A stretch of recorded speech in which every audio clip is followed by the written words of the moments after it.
filaran-taloha 034 48 562 alohan'ny folo septambra 2024.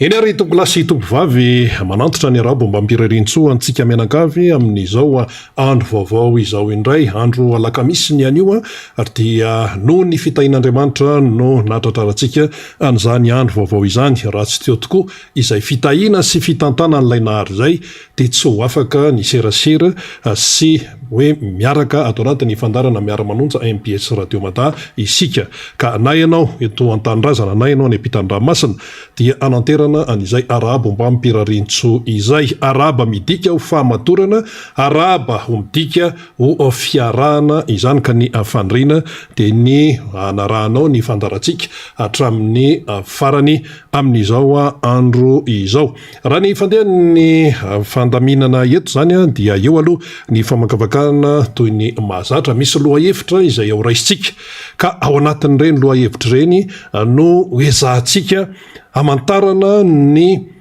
zavatra komaizimaizina zavatra tsy fantatra ary antinihantsika ihany koa ny mety ho dikany zavatra izay amiseho izany ny mpandray anjara ho avy ao ny namana fanira zafy manantany zay mpanao famakifakana ihany koa izy ho avy ihany koa ny mpisehatra hafa araka nefa fandaminana mo izany ka dia ho hitantsika eo ny fandehany izay fandarana izay fa ny anomboantsika nyty fandarantsika ity miara-manonja MPS Radio Mata tsy ivona ihany fa arahanao amin'ny MPS Radio arahanao amin'ny fahitalavitra MPS arahanao amin'ny Radio Mata arahanao amin'ny YouTube arahanao amin'ny Facebook ny anomboantsika azy dia loloantsika iresaka kely trangam-piarahamonina satria BDB ny fanamarihana BDB ny fitarainana momba nyty trangam-piarahamonina ity tsy lavitra fa etsy akaikina etsy nosato izany dia nosato andrefana dia BDB ny fitarainana fa maninona amin'ity resaka hoe toerana famononomby ao atoeranao zany izay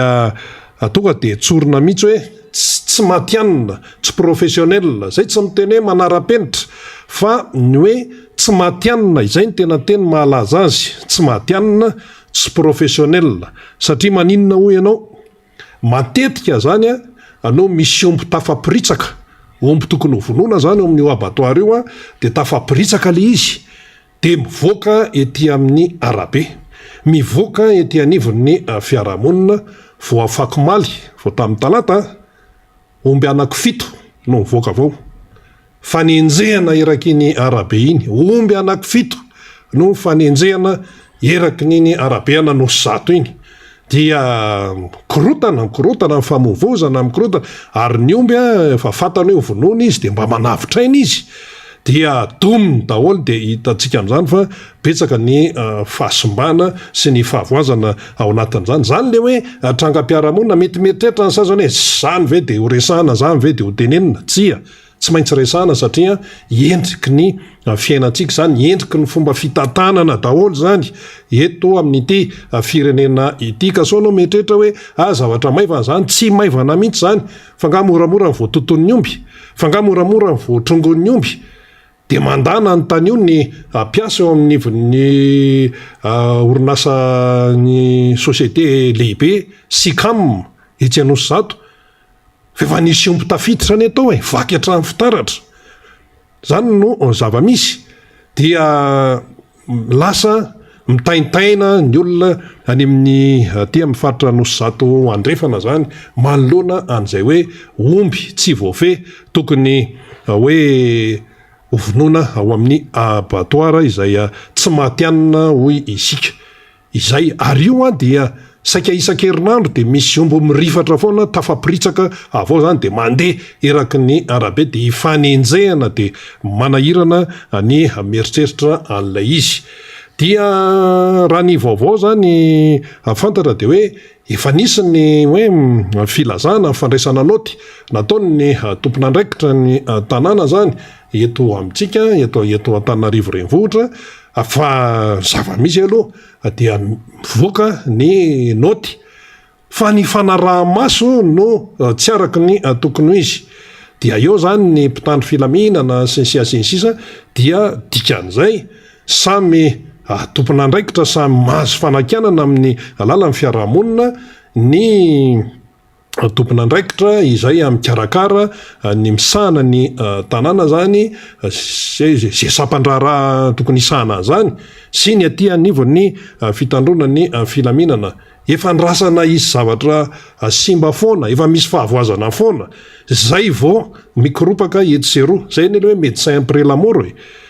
reny zavatra nitranga tany congrès ny eo va mikoropaka eo va manao an'izao anao famitranam-pihavanana anao an'izao sy ny sisa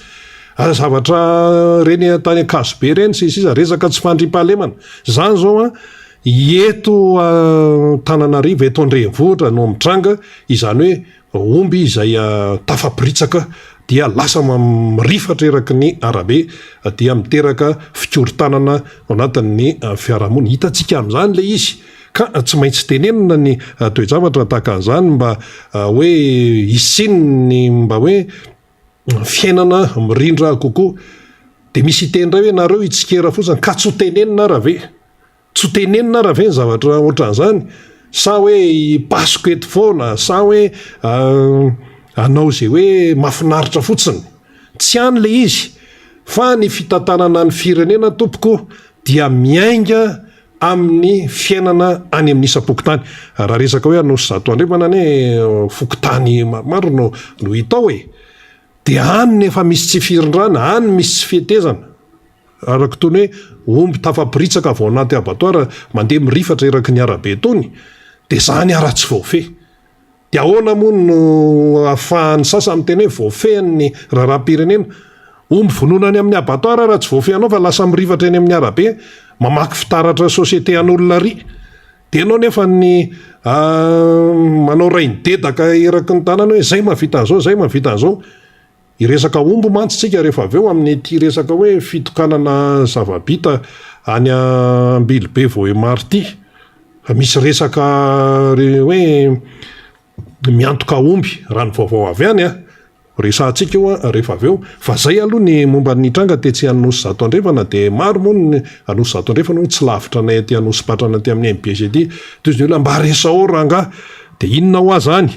dia hoe misy an'izao misy ombo mirifatra fa komaly anie anakifito ny ombo nirifatra teny amin'ny arabe teny dia eny ary dia ahoana inona zany fa nga izy io hoe voaingana zany tsy dia misy toe-javatra mitranga oatra zany efa matetika mihitsy dia izay efa matetika mihitsy izay le tena tsy izay dia asa indray zao zay fandraisana fepetra ao arinany zao filazana zany eto amin'ny miara-manonjo zao ny zavatra tenenina eto tsy misy zavatra fironona tsy misy zavatra hoe tsy fitiavana aniza na hoe tsy fitiavana aniza tsy izany mihitsy fa matoa zany tenenina eto dia mba te hiaina amin'ny tsaratsara kokoa ny isika menakavy raha miteny hoe isika tenanay ao anatiny tsy mora anie zany fanena amin'ny omby zany eny amin'ny arabe ianao tsy manapohy inininy na ny anaty fiara ianao indrindra moa mandeha tongotra raha vehivavy bevoka zany dia ahoana fa nga vehivavy bevoka afaka hiazakazaka 100 metra raha hoe tena navitraina dia zava-doza no mitranga. Akoatran'izay eo amin'ny fanaraha-maso ihany koa amin'ity resaka abatoary ity ihany raha ny tokony ho izy zany rehefa vita zay asao dia mipirina ny fitaovana tsy maintsy misy tompon'andraikitra amin'ireny abatoary reny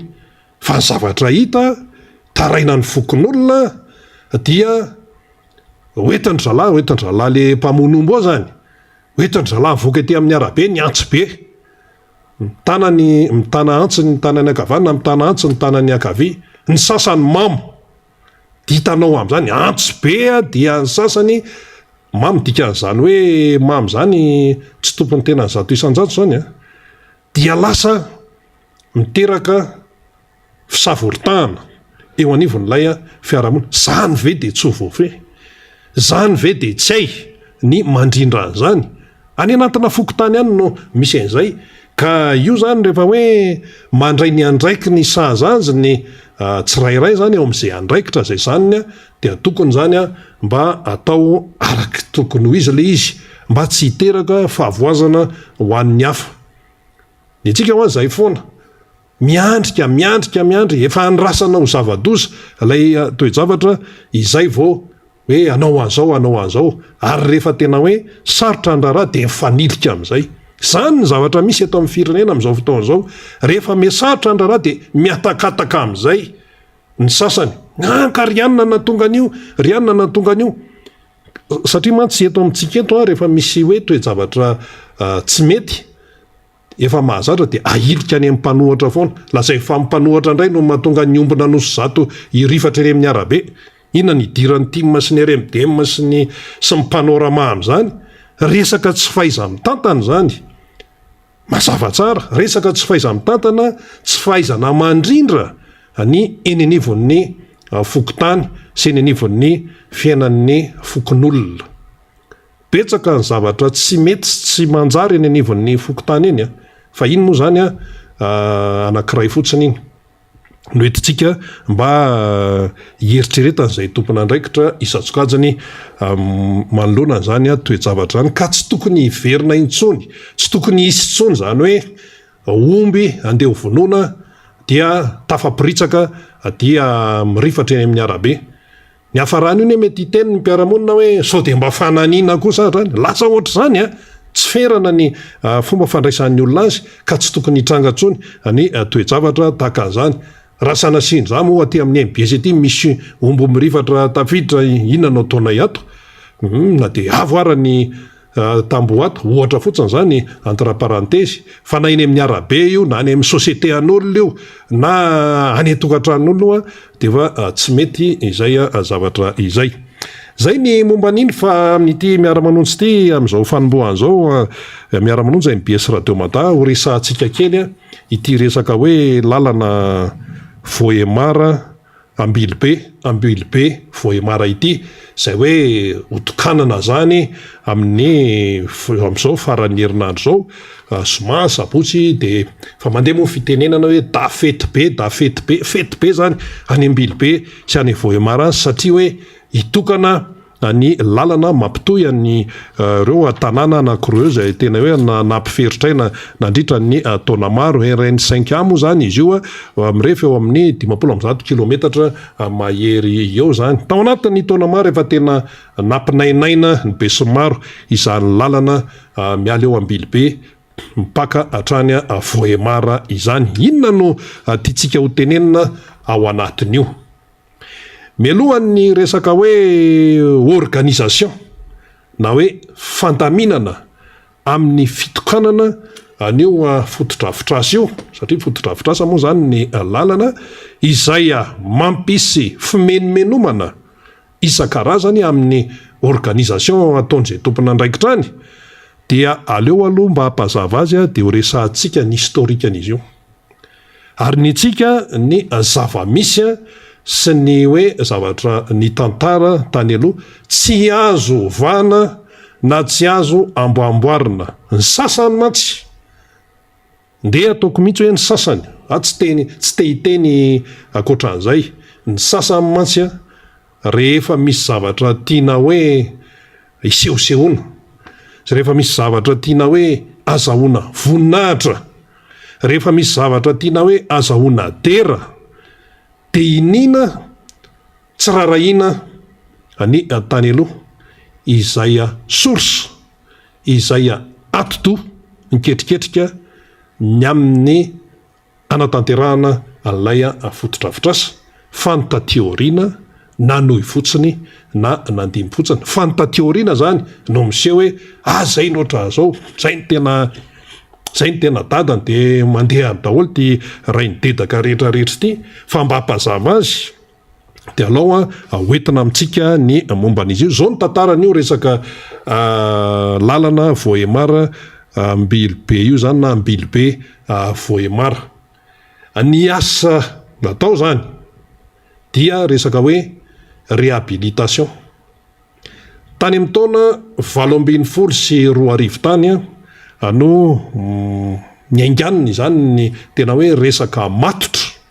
No mafisana zara ny ainganiny resaka hoe resaka matotra amin'ny hoe fanamboarana an'ity lalana miala eo Ambilobe tonga hatrany Voemara ity, zay manodididina ny 50 kilometatra mahery kely eo zany. Tany amin'ny taona 2024.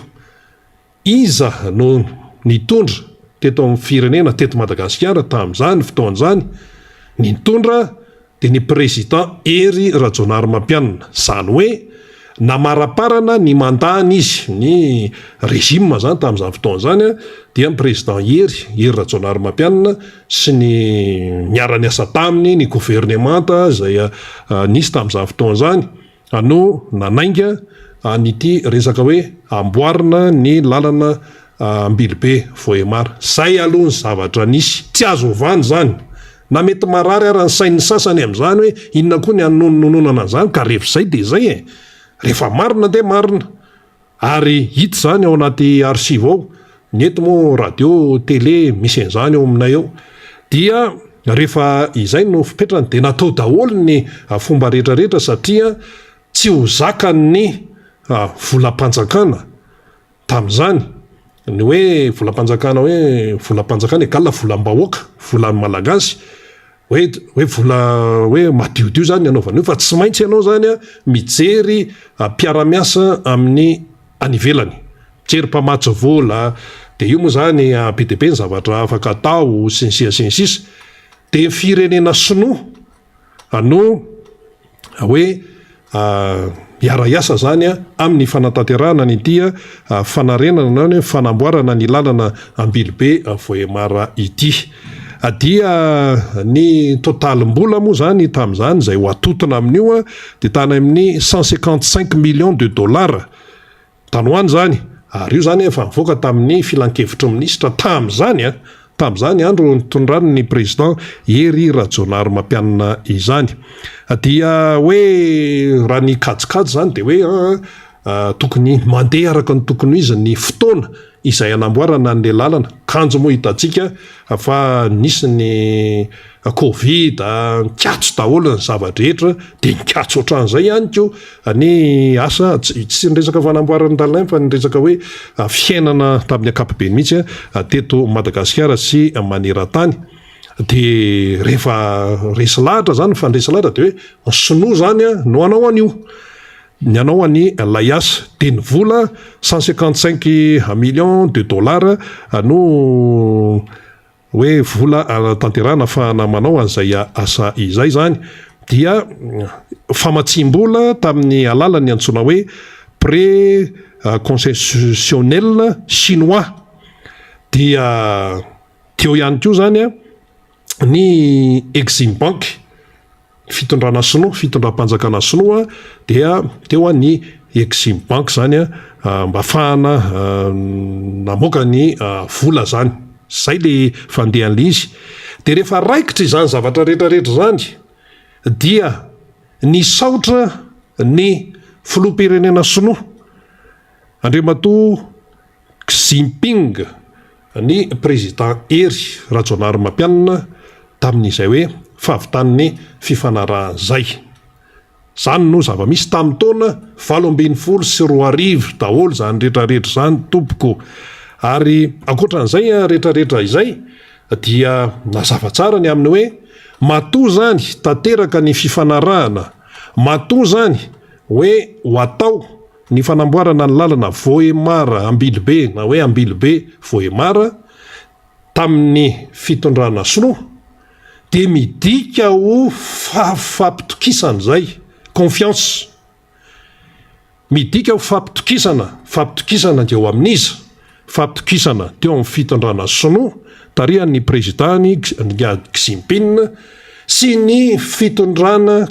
malagasy tamin'izany fotoana zany tarihan'ny président Hery Rajaonarimampianina, fifampitokisan'ny andaniny sainkila matoa zany hoe totosa izay fifanarahan'izay. dia tonga tany atoerana mihitsy tamin'izany fotoana izany tamin'ny 2018 ny président Hery Rajaonarimampianina nanao ny fanamariana ny fanombohan'ny asa sy ho fanehoana ampahibe maso ny hoe fahavitan'ny fifanarahana ka irosoana amin'ny asa amin'izay. Zay zany no zavatra nitranga. Manaraka tsara tsika menakavy zay le historique zay. Dia ankoatran'izay moa zany mazava loatra rehefa vita ny contrat, vita ny signature, vita ny fanarahana dia fantatra zany fa hoe ny orinasa sinoa China Road and Bridge Corporation no anatanteraka ny asa fanamboarana na hoe fanarenana zay ilazana azy Vohemara Ambilobe na Ambilobe Vohemara. Dia taty amin'ny taona 2024 no vita ny asa. Président Hery Rajaonarimampianina moa latsaka président indray izy fa tsy lany, larana fahatelo izy. Président Marc Ravalomanana ny faharoa, dia Iany Rajoelina no lany zany. Dia fa le anina tsy niova, le fanarahana tamin'ny sinoa tsy niova, fa dia ny mpitondra no niova teto Madagasikara, fa le asa efa vita sonika dia nandeha nitohy fotsiny izy nisy moa ny Covid dia ohatra nijanona le izy dia avy eo dia nitohy andray dia vita le izy amin'izao fotoana izao. Inona no mahatonga antsika hiteny an'izany? Mahatonga antsika hiteny an'izany dia sao dia mihevitra ny sasany hoe badraotra ny malagasy ka tsy mahalala inona. Tena misy aloha ny tsy mahalala tena misy ny tsy mahalala, fa ny fahafantarana an'izany mahatonga ny saitsika zany hoe isokatra tsara mba mahalala zavatra, fa tsy taitaitra fotsiny hoe fety anao fety be hony anao fety be, fa rehefa atao fety tompoko dia mila fantarinao zany ny andohany io raha io. Zany hoe tamin'ny fiafaran'ny fitondran'ny président Hery Rajaonarimampianina zany no netombohany ity tetika asa goavany anamboarana ny lalana teo amin'ny mampifandray Ambilobe sy Vohemara. Zay le izy. Ny fitondrana rotota no ny fanaraka ny fitondrana sinoa sy ny fitondrana malagasy no tarihan'ny président Hery tamin'izany. Zay le izy. Matoa tanteraka ny fifanarahana dia teo ny fifampitokisana teo amin'ny andaniny sy ny ankilany. Teo amin'ny fitondrana sinoa andaniny dia teo amin'ny fitondrana malagasy no tarihan'ny président Hery ankilany. Fa tsy ny fitondrana amin'izao. Tamin'le fetombohany io resaka io aloha mantsy zay azava tsara. So mantsy misy mamilivily resaka indray hoe zao ka raha ny tokony ho izy zany ny fitondram-panjakana amin'izao zany nanatanteraka nanohy an'ilay asa ny fifanarahana tany am-boalohany teo amin'ny sinoa sy ny malagasy dia vita iny nandritra ny fitondrana noetany président Hery. Raha ny tokony ho izy zany ny fitondrana amin'izao fotoana izao dia tokony ireconnaître ary tokony misaotra ny fitondrana izay nodim-biasany. Zany hoe ny fitondran'ny président Hery zany tokony misaotra ny fitondrany président Hery zany ny fitondrana ny régime amin'izao fotoana izao, satria fitohizan'asa ilay raharaha. Fitohizan'asa zany hoe ny tato nanao nandresy lahatra ny sinoa, tsy mora ny mandresy lahatra. Inona moa ny asa nataonao teo? Raha ohatra ka tsy natanjaka tsara ny resaka approche, misy hoe technique d'approche, satria rehefa mifampiresaka amin'ny mpamatsy volana na amina firenekafa na resaka mpamatsy vola mahazatra io na resaka hoe fiara-miasa bilatéral zany hoe firenena samy firenena ty zao bilatéral ty hoe misinoa sy malagasy, mila fahaizana zany fa tsy tonga any fotsiny ianao dia hoe andao hiara-iasa voatra zao kirahatsinona ny olonako. Mbola manadiady ny olona aloha, ary rehefa tapa-kevitra ny olona fa ame volanao na ampindram-bola aminao na hiara-iasa aminao dia resy lahatra izy zany. Ka matoto tosa ilay faharesen-dahatra, matoto tosa ilay fifanarahana, dia eo zany ilay fampitokisana. Fa ny fitondrana amin'izao fotoana izao tena nohy fotsiny. Ka hoy tsika hoe tsisy asa nataon'ity fitondrana ity teo raha tsy vita le signature tato tao amin'ny sinoa sy ny régime notarehan'ny président Hery. Zay le izy zay. Ka raha ny tokony hoe zany dia tokony reconnaître, tokony isaotra ny fitondrana tarihan'ny président hery zany ny fitondrana tarihan'ny président Iany Rajoelina raha amin'io resaka Ambilobe Vohemary io tokony hisaotra ary fahalalam-pomba zany sika raha teo a mametraka tsara an'izany hoe fahalalam-pomba zany io moa zany tsy haitsika rehetra hoe ahoana sy ahoana sy ahoana fa ny zavatra hita aloha zany zao a dia efa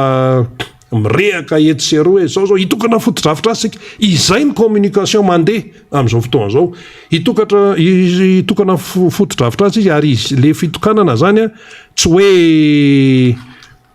hoe le lalana Ambilobe Vohemary ihany a fa ty farany herinandro ty zany misy fitokanana tribunaly misy fitokanana an'izany hoe établissement scolaire manara-penitra ESM dia inona ihany koa misy fitokanana hôpitaly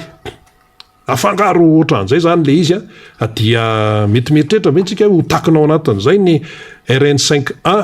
izay anazava itsika lavabe teo zany ny momba an'izy raha ohatra zany ka mahalala fomba ny régime amin'izao fotoana zao dia mametraka tsara mihitsy ny hoe izahay de nanohy fa ny tena atidohan'io nanao nyfandresen-dahatra tamin'ny mpiara-miasa tamin'ny firenena sinoa tamin'ny mpamatsy vola mitonontsika hoe Exim Bank mitonontsika teo le orinasa China Road and Bridge Corporation dia ny fitondrana teo aloha zany no navita an'izay fifanarahana izay le izy de anjarantsika amin'izay no mamakafaka no mandinika hoe hay ve zany tokoa dia dinio amin'izay ary ny fomba fihetsika amin'izao fotoana zao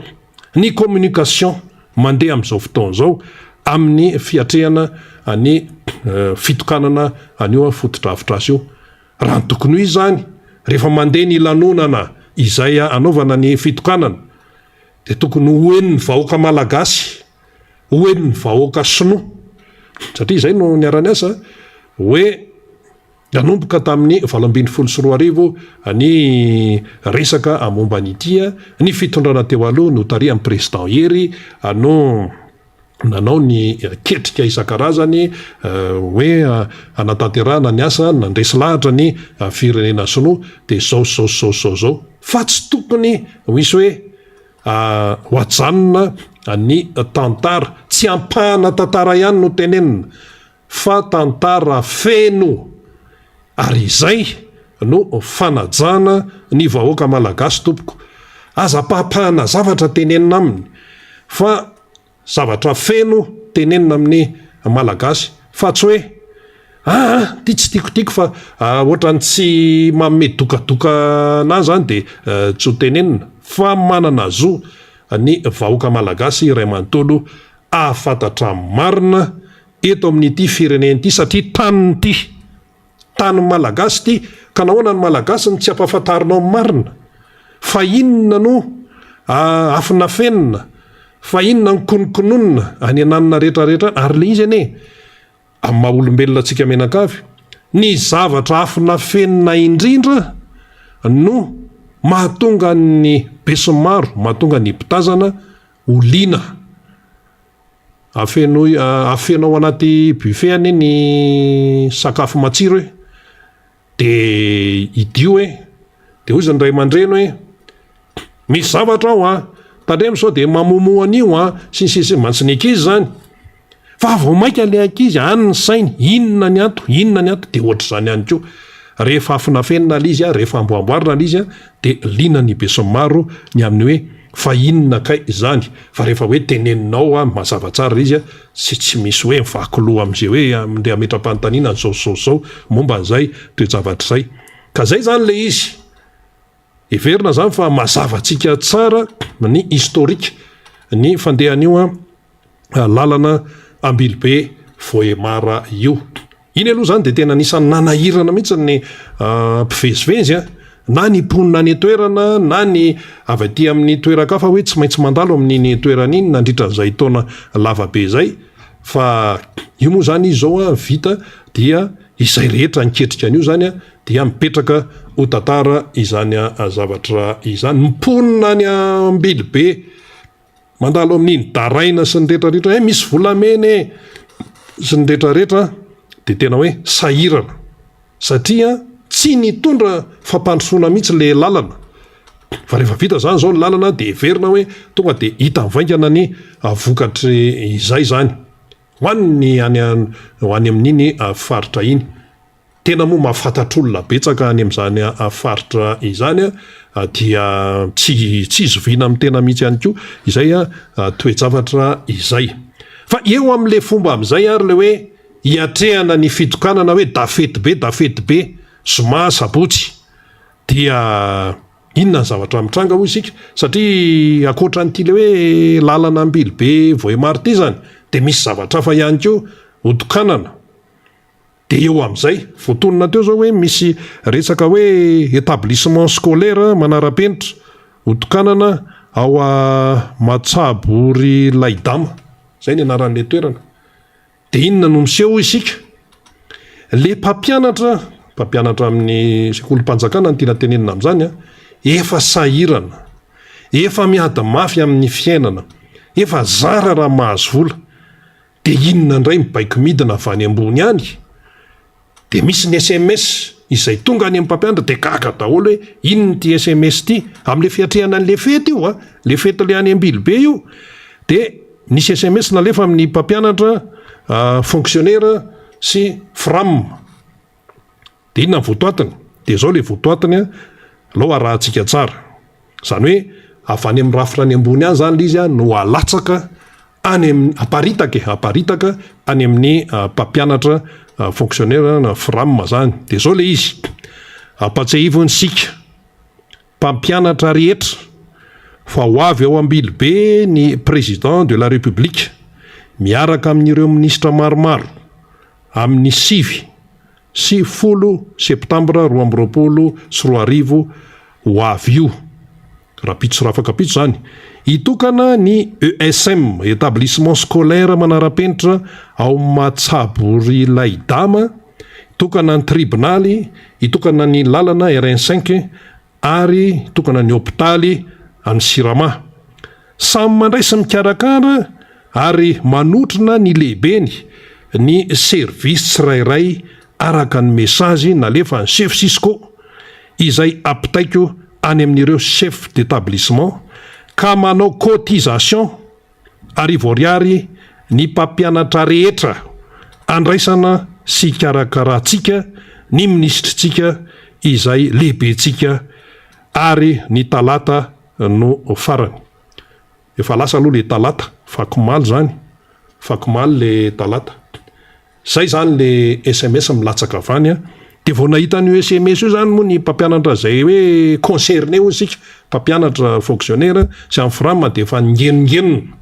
inona indray ary ty de ahoana indray zany zay le izy zay de mifantaniana mipetraka am'izay hoe fa ahoana no atao ohatran'izany le izy atao ohatran'izany marina hoe fety fa de reto efa mpampianatra efa sahirandreto ve no volosana indray manoloana le toedrara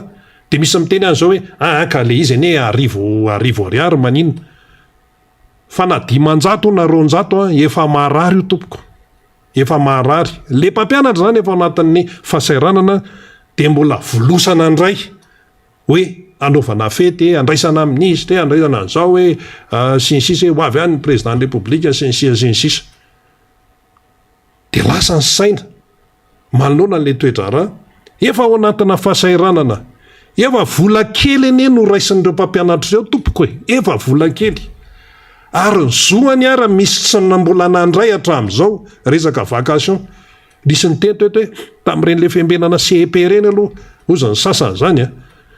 tany amin'ny fiambenana CEP tany amin'ny 2019 tany tonga de efa afoiso tsy zany teny zany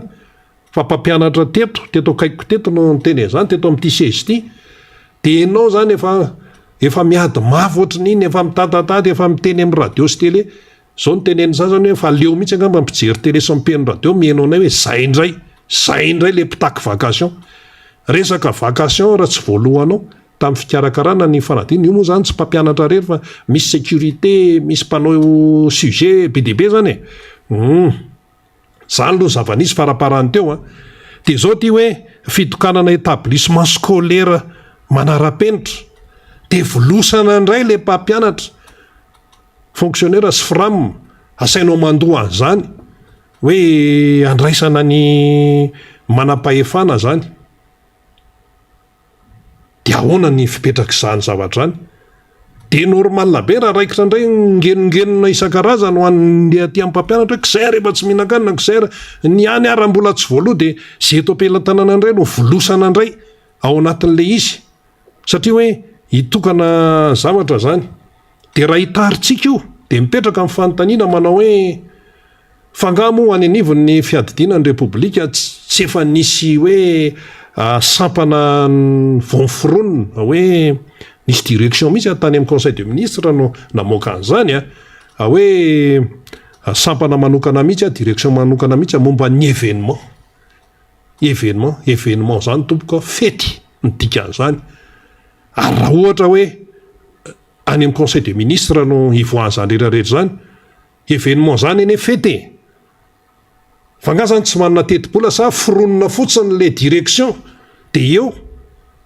fa ianao ne raha vao manangana direction dia efa misy vola zany ka raha hoe fety fitokana ny tony efa tokony ho any zany efa tokony efa misy mipetrapetraka momba zany fa tsy mpampianatra efa mahantra ty indray mbola volosanao akanao arivo ariary indray zany ve dia mba mety zany hoe ny kely ihany zany no volosana zay ny eto amin'ity fireneny ity nefa sahirana ihany no volosana fa nga vita an'izay ihany tsy vita an'izay ihany fa amin'ity fety ity koa zany amin'le hoe fitokanana lalana Ambilobe Vohemara dia mitaraina ihany koa ny commune any amin'iny toeran'iny Ambilobe misy commune hatrany 7-10 dia hoe omby ray isaky ny commune tsy zay mamorona zany fa zany ny feo azo avany omby ray betsaka ane zany raha hoe commune 7-10 dia hoe omby 7-10 na atao hoe anao famadihana impira raha tia Antananarivo sy manodidina satria vampitoana famadihana moa zany zao zay le faraparany teo le nakany Ambatolampy eo Ambatolampy mitsofoka Metsinanana dia tonga tany Atsapandrano tany tokana fiangonana FJKM Atsapandrano Philadelphie fiaraha-miasa ny zanakapelezana sy ny tany tanàna fiangonana goavana zany fa sao dia mieritreritra koa tsy haiko hoe any ambanivohitra fa enjana be zany fiangonana zany le hoe enjana moa zany hoe tena lehibe sady tsara saza ny voninahitran'Andriamanitra fa hoe rehefa nandeha tamin'ny lalana iny dia famadihana tsy famadihana ry famadihana bapampa tsisy farany ka dia misy famononomby fa ity zany hoe omby ray isaky ny commune zany ve ho lanina dia ahoana rehefa dia hoe fety be zany ilay izy fa ny tianao tenenina ao anatiny dia hoe le olona ihany le vahoaka malagasy ihany ano volosana ao anatin'ilay hoe fanaovana fety tsisy miteny mihitsy eto hoe tsy mety ny manao fety tsy misy miteny mihitsy eto hoe ratsy ny manao fety resaka hafaliana mantsy rehefa manao fety ianao dia faly zany ianao satria hoe navita zavatra sensisa tsy any tsisy ny teny zany teo fa le fomba atao ao anatin'ilay izy ano tena tonga dia atao hoe mampalahelo satria efa olona efa sahirana mbola volosanao ihany ao anatin'ny hoe cotisation hoe zao tony ane zany zao mety mieritreritra ny sasany hoe normal n'izao tsy normal le izy satria ny vahoaka malagasy ny maro anisa efa sahirana efa mahantra jereo ty von'olona eraky ny tapy-tanety ty ikongo mantsy ny tena natonga an'le raharaha zany hoe tena hipoka be ohatran'izao manerana an'izao tontolo zao tamin'iny resaka ikongo iny dia efa tena hoe efa sahirana dia mbola volosana indray amin'ny asaina mandoha vola an'izao nefa le vola eo ampelantanan'ny frama sy ny mpampianatra raha efa kely de kely tsy fomba ho any no miteny karaman'olona eto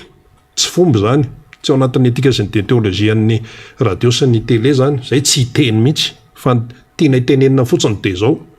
zay mahafantatra ny vola raisan'ireny olon'ireny fa ity hoe mbola akana arivo ariary indray anaovana fety ikarakarana ny hoe ministre tsika zao io ale SMS io dia mampalahelo ny toejavatra ataka an'izany. Dia anjarantsika zany no misaintsaina tsara, anjarantsika no mamakafaka. Tsy hoe fititehiteny le izy, zay averimberina foana, tsy hoe fititehiteny, tsy hoe fitite hoe itsikera. Fa raha efa hoe ao anaty fahasairanana dia lasa ny sahirana indray ve no manandratra hoe ny efa hoe metimety ny fiainana ohatr' izany le sara. Ny sahirana zany dia sahirana lava zay kely eo ampelantanany mbola alaina indray. Dia tsisy miteny, nefa be dia be mimpanolontsaina ao ambony ao. Zany anie zao tena andraikitry ny raha mipotra zany tony zavatra tony andraikitry ny mpanolontsaina sy ny zay manana andraikitra any ambony ihany no miteny amin'izay tompona andraikitra ohatra hoe sao dia mba tsy mety kosa zao. Zay aloha dia samy teny eto. Raha hoe tamin'ny vanim-potoana nitondrany ny président Marc Ravalomanana ko hoe misy zavatra ohatran' izao. Dia hoe anaiky an'io ve ny président Marc Ravalomanana? Tsy anaiky an'io izy. Ary tsy nisy an'izany hatramin'izay. Betsaka ny zavatra nitokanana teto tamin'ny andron'ny président Marc Ravalomanana. Natao koa hoe tamin'ny andron'ny président Hery Rajaonarimampianina. Reny resaka rokady ireny moa zany nanohy ihany koa ny fitondrana amin'ny zao fotoana izao. Fa be dia be ny zavatra nitokanana. Fa tsy mbola nahenao an'ity hoe volosana indray le mpampianatra efa sahirana ary asainao mandoha vola hoe manao kotikota hony. Cotisation dikan'izany ho an'izay tsy mahafantatra. Manao kotikota dia hoe kotikota ahoana? Zay zany le resaka any fa latsaka zany le SMS dia hoe mandoha an'izao. Nefa amin'ireo mpampianatra ireo tompoko misy efa tsy afaka mandeha bus. Feona bus eto Antananarivo raha eto ny resahana eninjato. Efa mandeha tongotra. Dia ahoana indray zany ny andoavana an'ity? Ka tamin'ny fitondrana tany aloha tsy nandrenesana zany hoe anao fety ery dia hoe manao cotisation. Indrindrandrindra hoe ny amin'izao fotoana izao efa ao anaty fahasairanana. Fa raha antaninao ny président Marc Ravalomanana hoe misy zavatra ohatran'izao tsy azo antoka 100 isan-jato fa tsy anaiky an'izany mihitsy izy. Ary raha misy olona ny eritreritra anao an'izany dia mahita raharaha. Tsy haiko ny dikan'le toy an'izay hoe ahita raharaha raha amin'izany. Dia resaka iverina kely sika ato amin'le resaka lalana hoy isika hoe rehefa nataony izay nanao azy dia ekena, rehefa tantara dia tsy hoe azo ovaina izay. Fa raha ny resaka lalana raha hiteny zany zao ny ity fitondrana amin'izao fotoana izao ity hoe tena hiteny hoe tena mahavita. Io moa fomba mihitsy amin'izao fotoana izao ity le midoka teny ity. Tsy misy nahavita afa-tsy tao anatin'ny 80 taona tsy mbola nisy nahavita amin'ny vitanay. Zany aloha tsy toe-tsaina malagasy mihitsy ny hoe midoka tena. Ny alao ny olona no hidokanao fa tsy ianao no midoka ny tenanao. Zay toe-tsaina malagasy mihitsy zany tsy ianao no midoka tena. Tsy ianao no tonga dia sehoseho hoe zany tena enjana, zany mafy be, zany tena zany nahavita an'izao, zany nahavita an'izao. Zay raha mbola atao hoe eo ihany. Fa le fitenenana hoe tao anatin'ny 80 taona ny dikan'izany ny tany aloha zany tsy nahavita inninona fa zay no nahavita. Raha vao manao an'izay tsy toe-tsaina malagasy zay. Ary lasa mampieritreritra hoe fa maninona ny olona no miteny an'izany. Ianao raha nahavita zavatra ianao ka mazava tsara amin'ny olona ny tantaran'iny dia mazava loatra tsy adala akory ny olona ka tsy hiteny hoe félicité hoe misaotra fa tena nahavita zavatra. Dia ny olona no félicité, ny olona no manao ny fankasitrahana hoe ok tena mety tena tsara mitondra zavatra tsara ho an'ny mpiarabelona sy ny firenena. Fa tsy ianao no tonga dia hidedaka hoe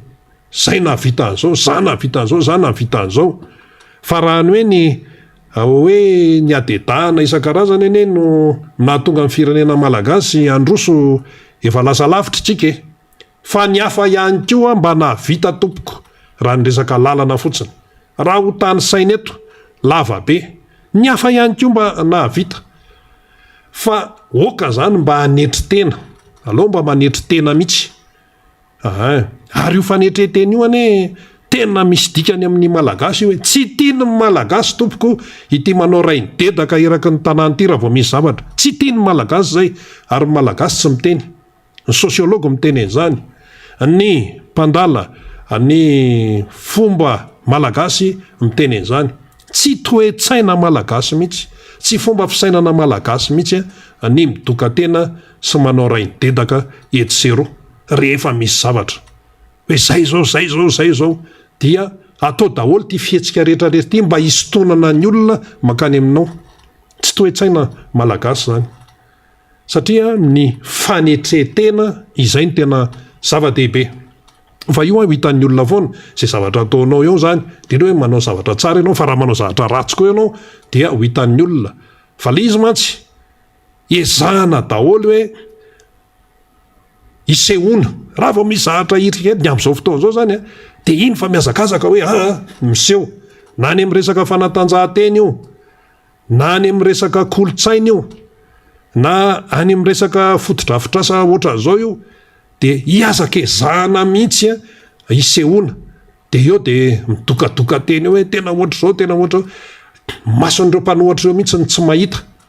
tsy mahita ahoana. Ny zavatra tena hita misongadina zao dia fahantrana fa malagasy any amin'ny rambony, ko tsy mahita ahoana, zany ny tena hita zany. Ka io no fotodrafitrasa avita. Hitan'ny rehetrarehetra io. Fa tenenina tonga an'io tany amin'ny 2018 ny engany io lalana Voemara Ambilobe Voemara io mba teneno. Fa zany io ny rehetrarehetra aloha zao nahatsapa hoe atreto dia tsy dia maheno an'izany hoe tamin'ny fitondran'ny président Hery eny tena netim-bohany io négociation amin'io tsy dia maheno an'izany ianao, fa ny heninao dia hoe hitokana fotodrafitrasa isika, hitokana an'izao isika, apetrapetraka daholo ny programa isan-karazany hoe somasabotsy amin'ity faran'ny herinandro ity. Ka izay le tsy izy zay zay le tsy izy, tsy mety le midoka-tena. Fa raha hoe ny resaka fanamboarana mbola ny président Marc Ravalomanana champion aloha hatramin'izao aloha, satria any amin'ny 100 kilometatra latsaka kely no vitany nandritra ny fotoana izay nitondrana ny firenena. Izy moa nongotana manta teo tamin'ny 2009. Fa raha tsy nongotana manta teo zany président Marc Ravalomanana fa navelana mitany mandany hatramin'ny 2013. Tsotra zao fandehan'ny fipetraka ny lalana eto ary sarotiny amin'ny mihitsy. Jereo ne zao ny lalana etsy akaiky ny Saint-Michel ny Allemagne nanao an'io natao tena esante eo mihitsy hoe zao ny qualité ana lalana. Fa nga mbola miotsina ao amin'izao. Tsy mbola miotsina le lalana eo amin'ny, satria miresaka lalana isika, le lalana eo akaiky ny Saint-Michel le mankany Anosy iny zany ny Allemagne nahita an'iny tenanay nanao reportage teo tamin'ny fanaovana an'iny. Matevina be ohatr' zany ny goudron. Ny amin'izao zany ianaoko vao mandeha kely tsy amperi-taona ny lalana. Izy ny tsy falifaly fotsiny hoe vita ny lalana fa manahoana ny qualité an'le izy, manahoana ny fanaraha-maso an'le izy, manahoana ny fanatsarana ny lalana. Jereny zao ny lalana mankany Dego tena enjana be. Le tany Kongo moa efa nalefan'ry député membre Benry na ry député Jerry lavaka be tsy fankahitana le izy, ka navita raha lalana rehefa tsy misy ny fikojakojana dia tsy misy dikany. Zay rehetrarehetra fa le hoe faly mandray vao fotsiny, fa rehefa avy eo dia any iny. Ka zay ny tena ho amafisina hoe raha resaka lalana zany na misy faly any na misy tsy faly any dia mbola président Marc Ravalomanana aloha no champion amin'izay. Misy taremark zany fa tsisy hoe zao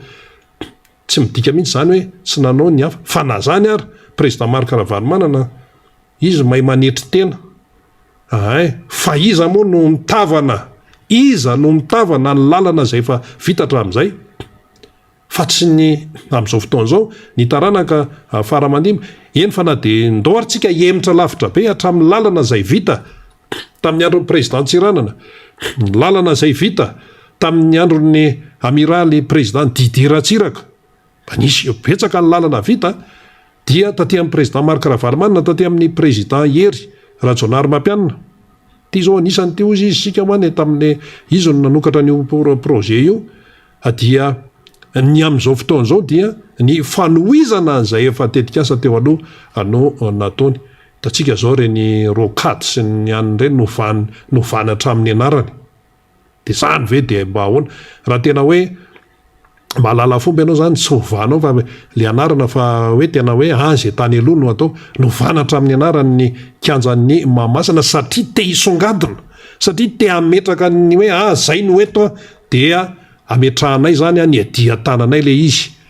nefa fanovaovanana fametrahana anarana zany eny tompoko tsy mandendefa tany misy fanadiadiny zany misy fisainana tsara zany ametrahana koliziany anaty rova raha anao an'izany ianao mila hoe tena fanadiadina lalina ny resaka tantara ny resaka misy be be zany tokony hoe diniana ao anatin'le izy fa tsy hoe zay zao ny eto dia anaovanay an'izao io zao misy hoe trano vao natsangana eo amin'ny RNMS TVM eo anosy ao fa nga hita tsony zany tsy hita tableau tsony lay endriky ny RNM tamin'ny fotoanandron'ny repoblika voalohany mantsy le trano le nidorana le mipitehana tamin'ny 2009 raha potika iny zany de tokony natsangana le izy satria reny tena vakoko reny le tranobe misy ny RNMS TVM amin'izao fotoana zao io natsangana président Marc Ravalomanana fa le trano le vao amboarina io le am'le natao tamin'le régime zao teo am'le toerana izay nisy ny trano ny radio Pirenena zany zay natsangana tamin'ny république voalohany de nitoy moa zany taty amin'ny deuxième république hoe RTM sy fa zavatra hafa ny eo zao dikan'izany tiany sasany ho fafana mihitsy ny tany aloha fa hoe izy ihany manao an'izao ka raha iveriny tsika amin'ny resaka lalana fa izy moa nanao ny lalana ohatra zany sambavatra ny Antalahy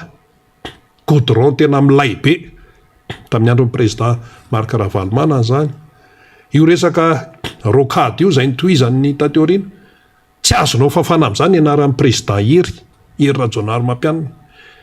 iny tapon'ny Orombe RN7 fa ohatrohatry ny ahoana kay ny fomba nandanana tao tapon'ny Orombe tao taloha samy mandeha am'izay lalany any anaty bozaka any de aveo rehefa tonga ary zay vao miaraka mipotra indray fa tamin'ny andron'ny président Marc Ravalomanana nanao an'izany RN7 zany iny hoe tapon'ny Orombe iny pakatra ny Toliara tsy tiany sasany teneniny zany fa tenenitsika eto inona ihany koa iny boulevard de l'Europe iny tonga teto Jacques Chirac mbola velo izy tamin'izany Terry Anosy be Terry nitokana an'io niaraka tamin'ny président Marc Ravalomanana tokotiny taranaka teoriana daholo no mitavana an'io zao fa nga tao Anosy be tao nga tsy fanao enao ny lalana tao taloha hatramiko sodisy ny biby isan-karazany nandeha tao fotaka tsy mifankahitana raha hoe etsena Anosy be de efa mihoatroatra aloha hoe ahoana andray ny voatiry ara mandeha teny sahirana le sovaly amin'io fa mahikely zany ny enany natao Anosy be fa vita le izy inona ihany koa PDB raha nyresaka hoe lalana zany ka samy nanao zay vitany daholo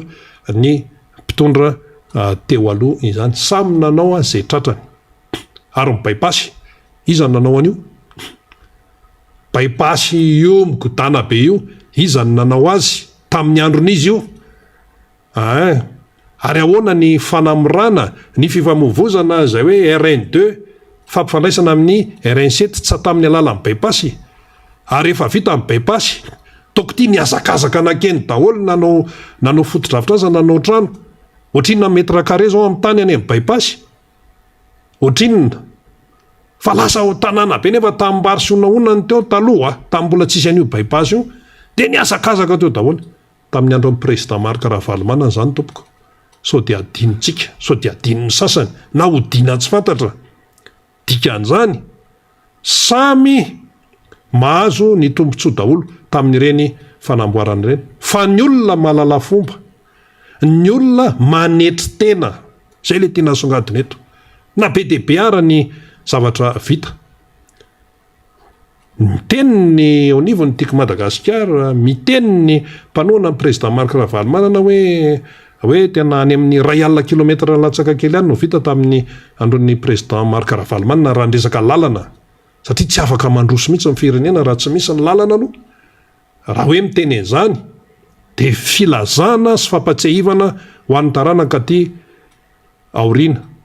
Fa tsy midika mihitsy zany hoe fidetadetahana, tsy midika mihitsy zany hoe manao rain-detaka, tsy midika mihitsy zany hoe mandoka tena. Samy hafa mantsy ny atao hoe mandoka tena sy ny hoe filazana ny zavamisy, tsy mitovy zany.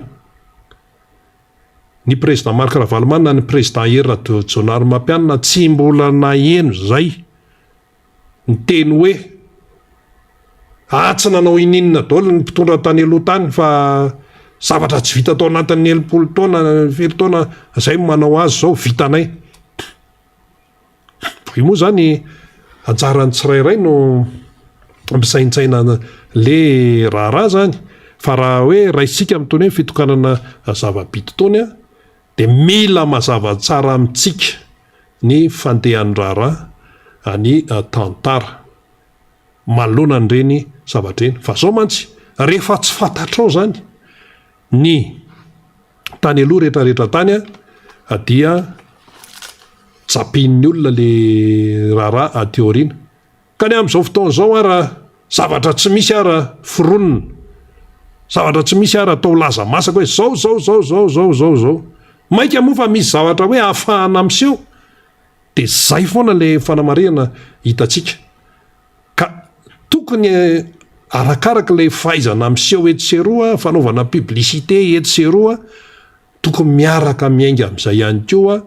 ny mba fijerena n'le farim-piainan'ilay malagasy, mba ny fijerena ny fiainan'ilay firenena. Le ikongo any hatramin'izao mbola tsy vita mitatra le ikongo, fa voaresaka hoe ikongo fotsiny. Fa raha hoe ny sujet hafa na hoe trangan-javatra hafa, mbola be dia be no manao randra-tarihana eto amin'ity firenena ity. Mbola betsaka ny manao randra-tarihana zany manoloana n'izay zavatra rehetrarehetra zay. Ka dia anjarantsika no misaina tsara, anjarantsika no mandinika tsara hoe ahoana. Zay tsy miteny mihitsy hoe tsy maintsy zao na tsy maintsy zao na tsy maintsy zao, io averiberina foana. Zay tsy manery hoe tsy maintsy ny hevitray no arahana na ohatra zany, tsia. Ary zay koa tsy miteny mihitsy eto, averina foana ny amin'ny hoe miara-manonja ihany enona na MBS ihany enona na hoe radio mada ihany enona. Zay tsy mitenen'izany, fa niteneninay raha hoe niteneninay dia hoe enoy daholo rehefa mety radio, enoy daholo rehefa mety ho televiziona, vakio daholo raha afaka manana ny etomanana no gazety rehetrarehetra. Zay mitenen'izany. Aza ny MBS ihany no arahana, aza ny radio mada ihany no arahana, fa enoy daholo. Misy amintsika koa mantsy any an-trano any misy zany matoa tenenina eto. Mandeha zany le radio zany dia sorena le olona dia pio any io dia raikitra ny ady ao an-trano. Sy pio any zany radio zany fa tsy inona ny enona zany. Dia ny anankiray tsy miteny hoe alao aloha andeha mba enony. Pio any fa mampiakatra tension. Sy pio any zany fa efa sahirana zao, inona ny enona zany. Ka zay le izy, enoy daholo afantaranao ny zavamisy, afantaranao hoe iza mipasipasoka, iza ny mandainga, iza no manao bela zao fotsiny, iza no tena milaza ny zavamisy. Enoy daholo dia zay no nanantsika saina, saina mandinika. Zay no ampiasana n'io saina io. Fa tsy hoe mandeha anjambany fotsiny ihany, kanefa le mandeha anjambany sy le mandray ambolony, izay no tadiavin'ny sasany zay. Dia rehefa mandeha anjambany ianao, mandray ambolony ianao, dia tonga amin'le fitenena hoe badraotra. Badraotra eo ianao zany, dika zany dia hoe mbola misy teny afaka hoe donendry na tsisisisisa. Betsaka hoe tsy malaly ininona ianao zany. Fa dia izay ataon'ny olona aminao dia ekenao. Tsy misy fanadihadiana, tsy ampy fahalalana. Dia tony zany zao tony resaka hoe lalana ambily be voimaro tony hoe atao ny fitokanana, dia fanahinina mihitsy, fanahininaino entina teto mihitsy ny fanazavana aminao zany ny momba ny historikan'io zavatra io. Ka raha misy any ananinany no manao rain-detaka, raha misy any ananinany no midoka tena, de efa ianao zany efa mahafantatra ianao zay nanaraka miara-monjy hoe ay ve ohatran'izany tsy zany izy fa ay ve ohatran'izao ny tena marina 155 millions de dollars no natotona tao tamin'ny taona 2024 no ny sininy hoe tsirikevitra anatanterahana ny fanamboarana ny lalana Ambilobe Vohemara tamin'ny andro président Hery Rajaonarimampianina zany fa nanohy fotsiny ny régime tarehany Andry Rajoelina amin'izao fotoana izao ny orinasa sinoa China Road and Bridge Corporation no manatanteraka ny asa dia fanarana teo amin'ny fitondrana sinoa sy fitondrana malagasy tamin'izany fotoana zany no ahafahana manatanteraka ny asa ihany koa dia teo ny Exim Bank de l'izy pré concessionnel chinois no anatanterahana azy ao anatin'izay rehetrarehetra zay de tonga tany etoerana ny président Hery nanamarika amin'ny fanombohan'ny asa sy naneo ihany koa an'izay fiara-miasa zay de nisaotra ny filoha sinoa Xi Jinping ny président Hery Rajaonarimampianina tamin'ny izany toe-javatra rehetrarehetra izany. Zay zany ny momba an'iny fa le izy taty amin'ny 2022 vao vita satria teo moa ny resaka hoe Covid sy ny sisa misy ny tsy fahafahana nanatanteraka ny asa araka ny tokony izy de tsy voaraka tsy voaja araka ny torizao zany ilay calendrier nanaovana n'ilay asa kanefa de vita izy amin'izao fotoana izao. Zany le fandehan-javatra zany de ozy ianao zao mihaino an'ity fandarana miara-manonsy ity ay ve zany le izy de ozy zay hoe zany le izy ka zany le izy tsy misy zavatra amboamboarina eto fa samy nanao daholo tompoko ny fitondrana izay mifandimby resaka fotodrafitrasa zay ny famitinana zay ny fandravonana zay ny conclusion samy nanao daholo raha ohatra hoe resaka lalana de akoatra ny lalana resaka fotodrafitrasa hôpitaly toeram-pampianarany sy ny sisy fa reny moa zany de hoe arakaraky ny vanim-potoana ny amin'izao fotoana zao de hoe établissement scolaire manara-penitra io zany tena hoe tena zava-dehibe amin'ny sasa mihitsy ty resaka hoe manara-penitra ty fa manara-penitra ahoana firy zay efa nitonona hoe manara-penitra zay fa indrindrina mitritra le toerana tsisy mpampianatra ny fitaovana ao anatiny tony W sy ny sisa efa be dehibe ny sarina aseho teto tsy araka ny tokony izy fa tononona fotsiny hoe manara-penitra de zay no kopakopahana foana kopahana foana hoe manara-penitra le teny eny ohatrany tsy hoe ohatra hoe mandona zany le teny hoe ohatrany hoe mahafinaritra zany hoe tena manara-penitra zany fa rehefa jerenao le izy tsy arak'izay ka io zany zao hiatrika an'le hoe fitokanana amin'ny zomasy ny sabotsy dia fantahina mipetraka zany zao de hoe efa voangona ve le cotisation nasaina nalohan'le mpampianatra amin'izao efa hita daholo ve le omby le asaina aketrehan'ny isakony commune ny Ambilobe any de mibe ny tanàna ahoana ny participation ihany koa to asaina mandray manao participation ihany koa resa-bola daholo zany rehetrarehetra zany tompoko fa le izy ve zany tsy manam-bola intsony ilay fanjakana ka de le mpampianatra efa sahirana ery anany ery mbola volosana arivo ariary indray anaovana fety fa nakaiza vola satria mantsy rehefa misy ny fitakiana eto sy eroa fitakiana tsy fitakiana etsy resa-bola daholo resa-bola resaka zo hoe zay ane tsy mila vaniny fa nyzoanay ny takinay zay tsy mila vaniny fa nyzoanay ny takinay de resa-bola de tsy tafavoaka le firenena satria misy zavatra tsy mandeha ao ka izany rehetrarehetra zany ny dikany de tsotra tsy mandeha amin'izay loniny any fitantanana eto amin'ity fireneny ity tsy mandeha amin'izay loniny matao misy mitabataba ro io ne tsy tsotsorona fotsiny hoe ka le vahoaka koa be menimenina vahoaka na Antananarivo moa anisan'ny efa voateny tany zany menimenina foana ka hoana ary iziny tsy menomenona ko izy me mahantra ka hoana iziny tsy menomenona tsy mahavita mampianatra ny zanany intsony izy de tsy maintsy menomenona izy tsy hoe tsy fitiavana na hoe tsy hoe fakahalana ny fimenomenomana fa efa miatra tena efa mitserany aina ny fahantrana mataony olona zany a tena hoe mitabataba ao anatin'izay zay zany no nentintsika aloha tamin'iny tapany voalohany iny fanazavana no entina tamintsika mianakavy zay hoe tena hoe mifantoka tamin'ity hoe fitokanana ataon'ny fitondrana ny lalana Ambilibe hatrany Vohemara ity no entintsika teo ny historika isan-karazany ny anarana tsy afaka misaraka amin'izany fotodrafitrasa izany dia anjarantsika zany no misaina tsara anjarantsika no mandinika tsara manoloana ny zava-misy amin'izao fotoana izao mbola misy ketriketrika isan-karazany any mandeha nikajikajy any hoe amin'ny 2023 voatokanany satria amin'ny 2023 hoe fifidianany satria amin'ny 2023 nanaovana ny ZDZIL de ao de raha ny daty ato zao hoe raha iny le hoe tetikasana téléphérique iny de tokanana amin'ny 2023 atotonao amin'ny 2023 ao ity moa zany lasa alobe ty zavatra ity tsy hoe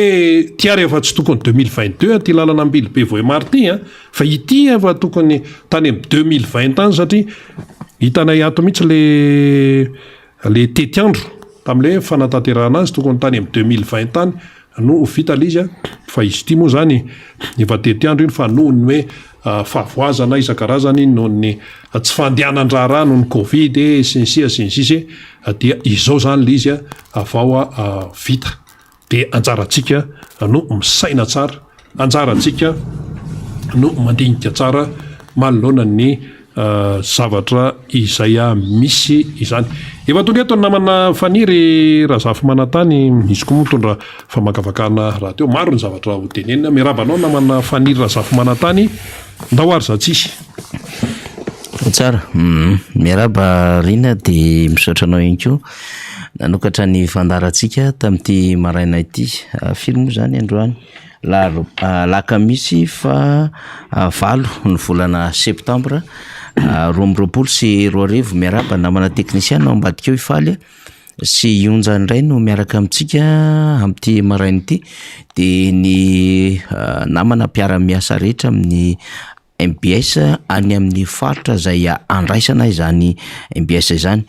tsy hoadinoitsika rina ny mpiara-miasa iray amin'ny radio Mada satria ny miara manonja atsika moa zany akoatry ny hevitra miara manonja akoatry ny fisin'ireo mpamakafaka mpivahiny ary ireo mpandray anjara mavitrika sy ireo vahiny isakin'ireo distrika sy faritra zay tonga eto amintsika zay miara manonja atsika zany hoe lay sary maroloko sy lay hevitra maroloko de ny miara manonja ihany koa amin'ny alalan'ny radio zay mampita ity fandaran'ity dia ny radio Mada zay mpiara-miasa akaiky amintsika zany koa arabaina ireo namana zay miara-miasa amintsika ao amin'ny radio Mada.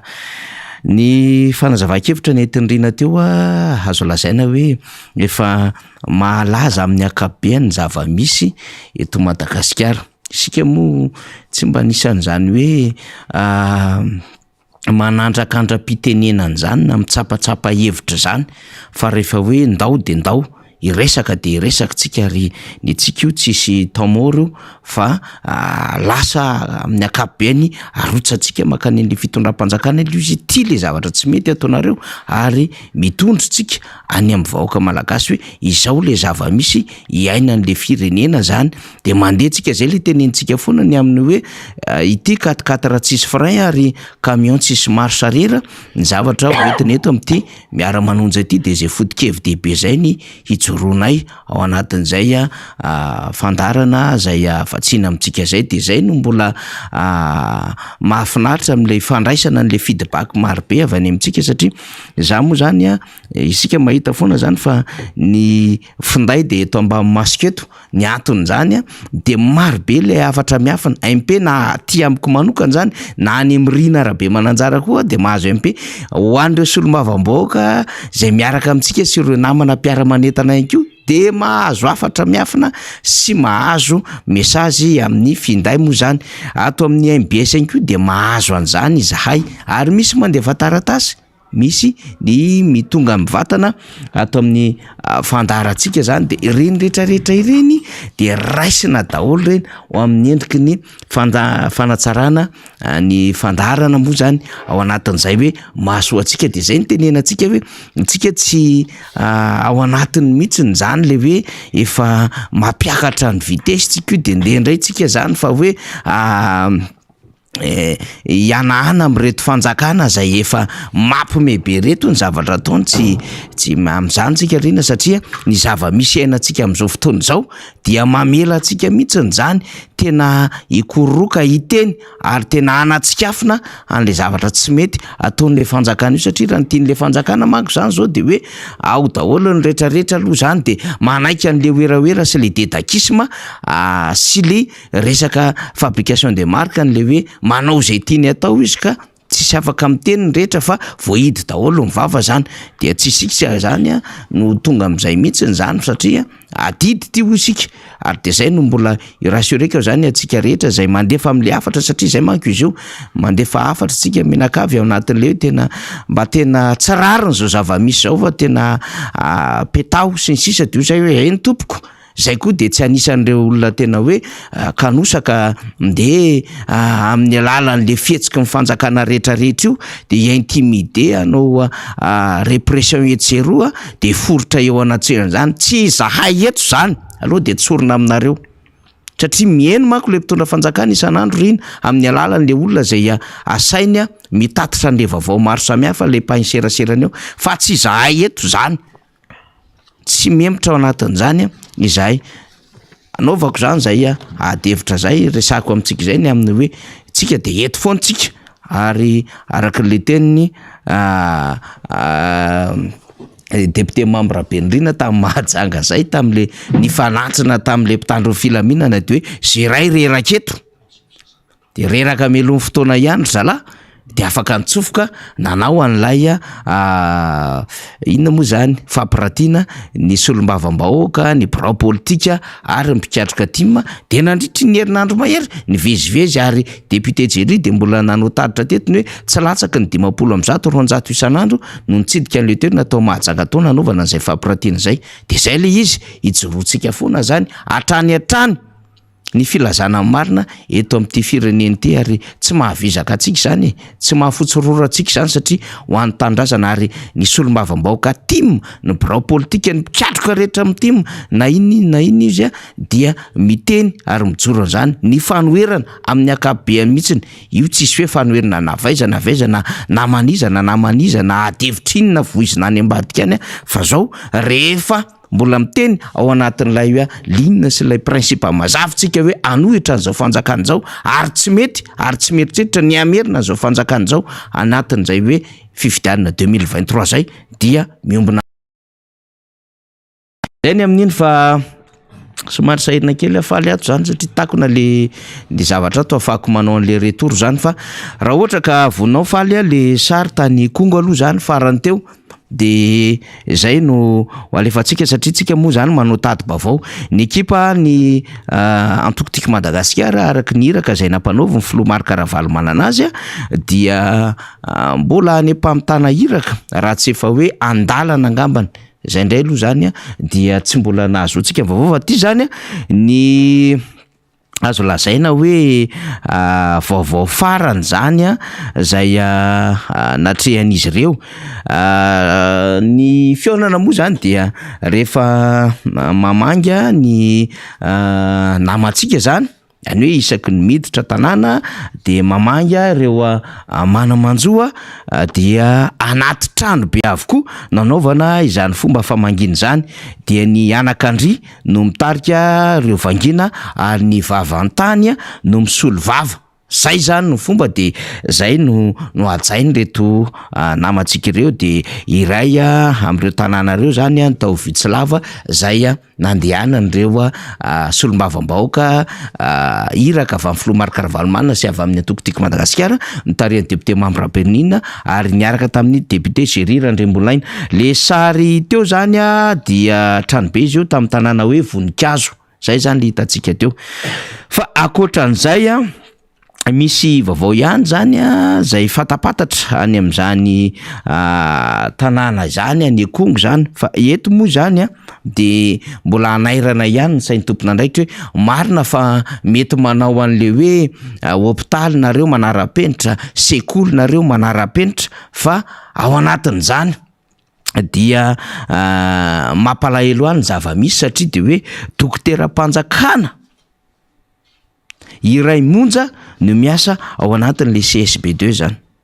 De io zany sady médecin inspecteur no médecin chef zany amina hôpitaly sy CSB2. Mampalahelo zany le izy mieritreritra an'izay de miditra tsehatra manao lay fikirakirana, manao an'lay fitsaboana an'le vahoaka ary amina tranga mafy be toy ireny tany Itrongna Ikongo farany teo dia sepotra lay mpitsabo mazava ho azy efa anao fianianana ho an'ny asan'izay, anao ny asa fitsaboana, hijery sy hitsinjony madinika de veritsika zany rehetrarehetra zany fa hoe mety efa ao anatin'ilay fitiavana an'le asa izy, fa nazanana zany amina tranga ohatran'ireny no atsapana ny amin'ny hoe zava-dehibe ny fanomezana ny fitsaboana ampy any ambanivohitra. Ka ny fitsaboana tsy hoe le trano mezimezina isaky ny lalana iny ihany lay anaovana oeraoera tsy maintsy mandeha io, fa lay olona hitsabo sy lay fitaovana entina hitsabo ao anatiny tena zava-dehibe. Zay zany tsika mba miresaka am'zany lafin-javatra zany. Fa ny vaovao ihany koa zany raha ny vaovao fantatra de hoe nisy faty roa zany, razana roa hita afaka omaly tany anaty ala tany, de misy ihany no miresaka hoe sao de ireo voatifitra ireo nitsoka nandritra lay zava-nisy tamin'ny herinandro iny de zao vao mety nahita fa vaovao fantatra de hoe efa simba zany zany razana zany. Mbola ho avy eo moa zany na manam-panao gazety samihafa hitatitra zany fa ny tombo zany le razana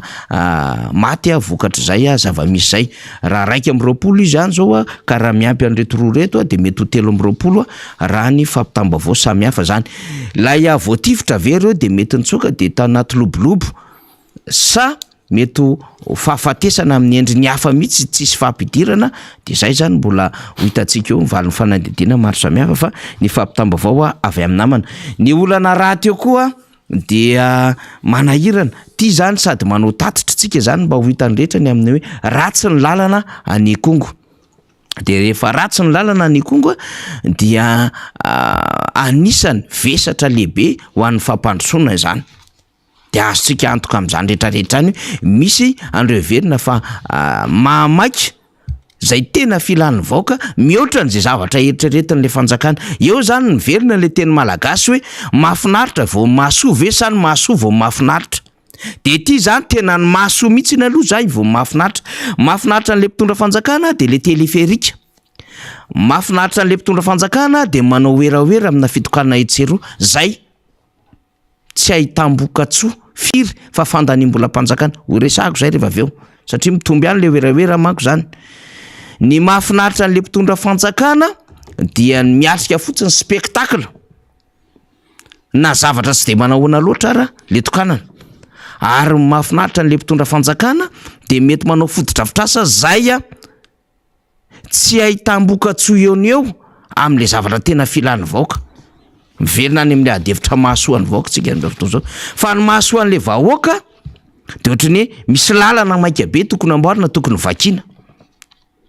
Misy tokony handefasana mpitsabo sy mpitsabo mpanampy maro samihafa miampy fitaovana tokony alefa any amina toerana zany anaovana fitsaboana zay lavitra andrina. Ny andrina eto resantsika de fanjakana. Ka tsy izay nefa ny zava-misy fa de zao zay revireviny fitondram-panjakana arak'izay mahatsaratsara n'le côte politikany sy le anaova ny récupération politikany ny tena ataon'le fitondram-panjakana amin'izao fotoana zao. so ihany anefa fa nandeha nidina tany toerana ny solombamboaka Mambra Benina zay Rerandrembolaina dia afaka namantatra ny zava-misy ary nitondra an'izay afatra sy teny fiara-miory ary fakahirezana andreo ny arambona izay. De tahaka izao alefantsika izao ny tena aratsin-dalana ao amin'izany distrika Nikongo zany. Zany hoe miazo a distrika Nikongo. Misy manko miteny hoe tsy marina kosa io fa tsotran'izao ny lalana de te hiteny amintsika misy tompony io fiarakodia io. Mba tsy lazaiko hoe anizy io fiarakodia io miatrika an'izany lalana zany. Ary reo ny namana samy hafa reo mahita ny zava-misy. Mbola ho avy moa ny rakitsary vidéo io eto ny namana zany fa tena ratsy ary saika ohatran'izao avokoa ny lalana rehetra miazo a Nikongo ao anatin'ileo 7 kilometatra mahery. De mivoaka moa zany ny solombavamboaka miezaka manao taridalana ny chauffeur mifandimidimby eo de miaraka amin'ireo zanatany amin'ny hoe ato idirana, ato manahirana sy ny sisa fa tena manao ny ainy tsy ho zavatra zany reo ponina ny toerana. Ary zao ny fijaliana tsy mba hoe kilometatra 2 na 3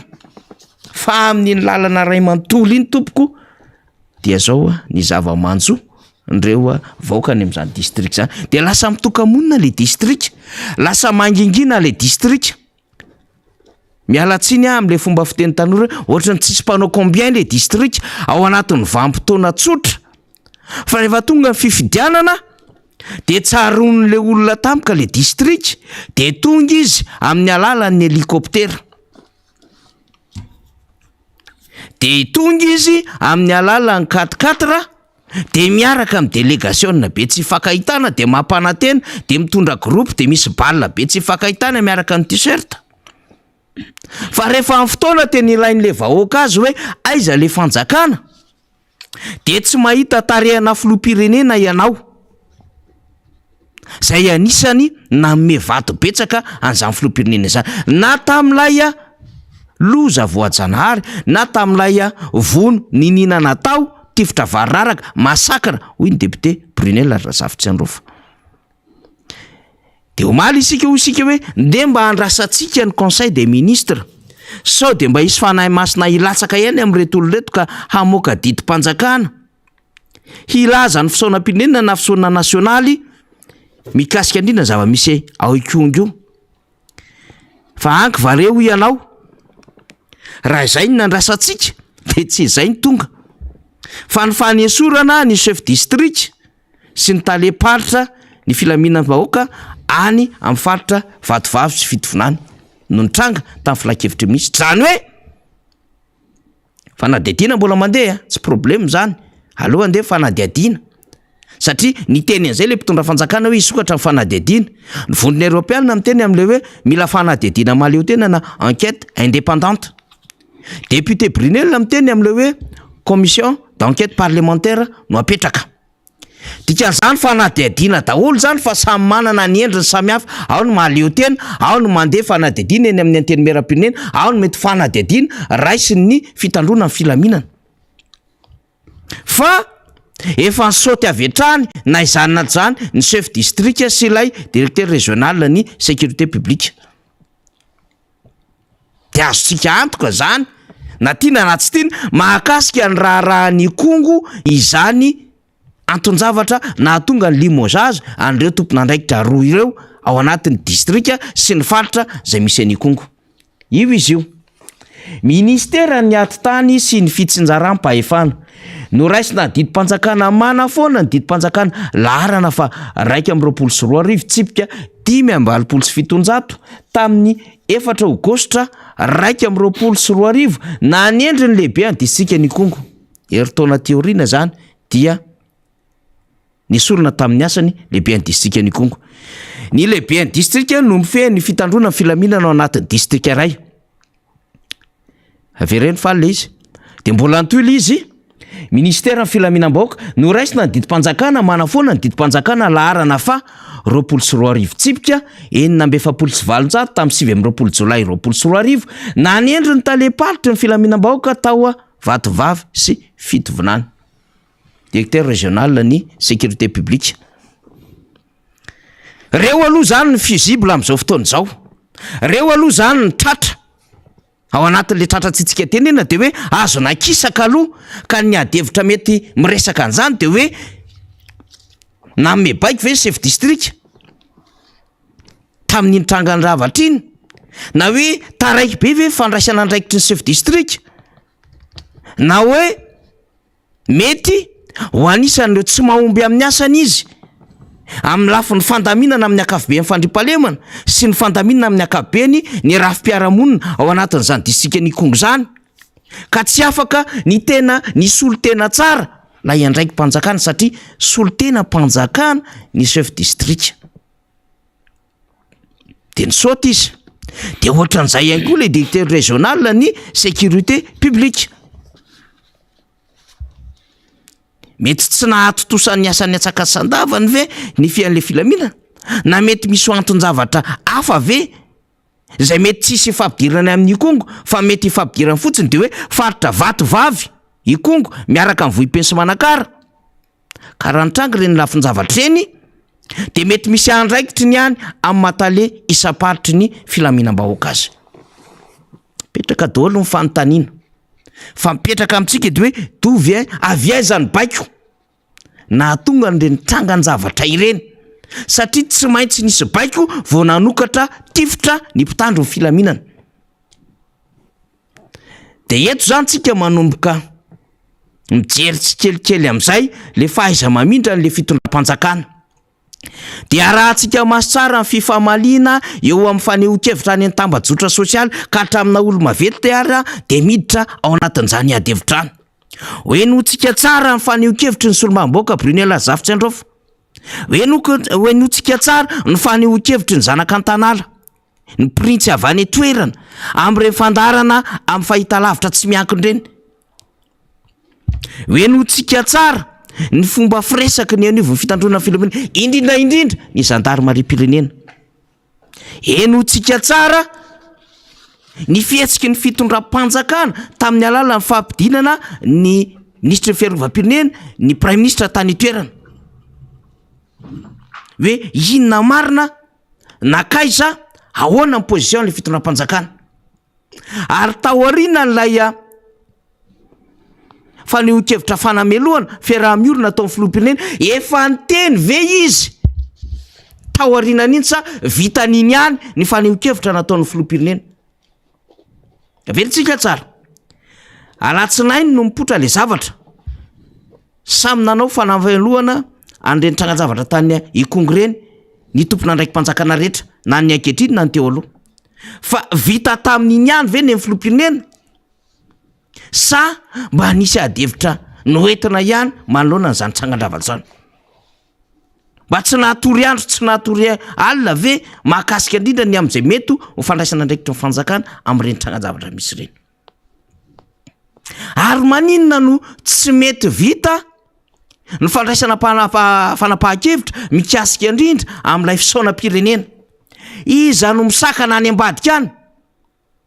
ary iza no tsy mandroso amin'izany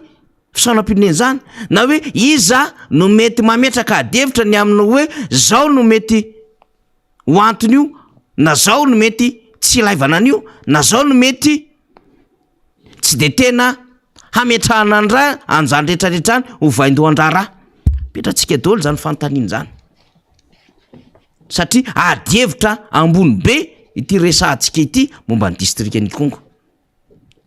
De inona no anton-javatra tany ambadika rehetra tany kanakana ny fanapahan-kevitra nanaisotra ny lehibe any distrika Nikongo sy ny talisaparitry ny filaminam-bahoaka vatovavy sy fitovinany. Treo aloha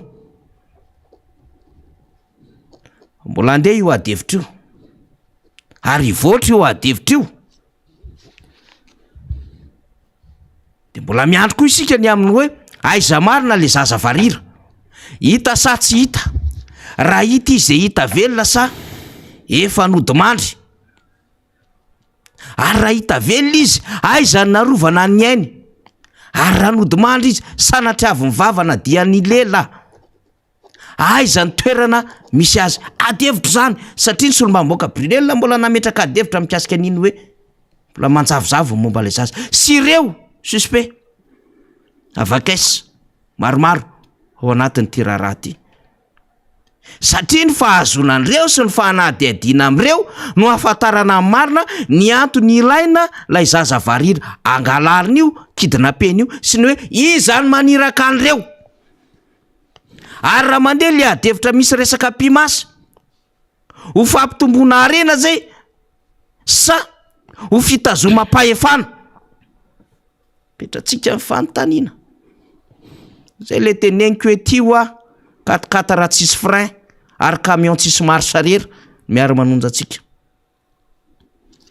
mandeha amin'iny lalan'iny ianao na manelingelinao ianao de tratra ao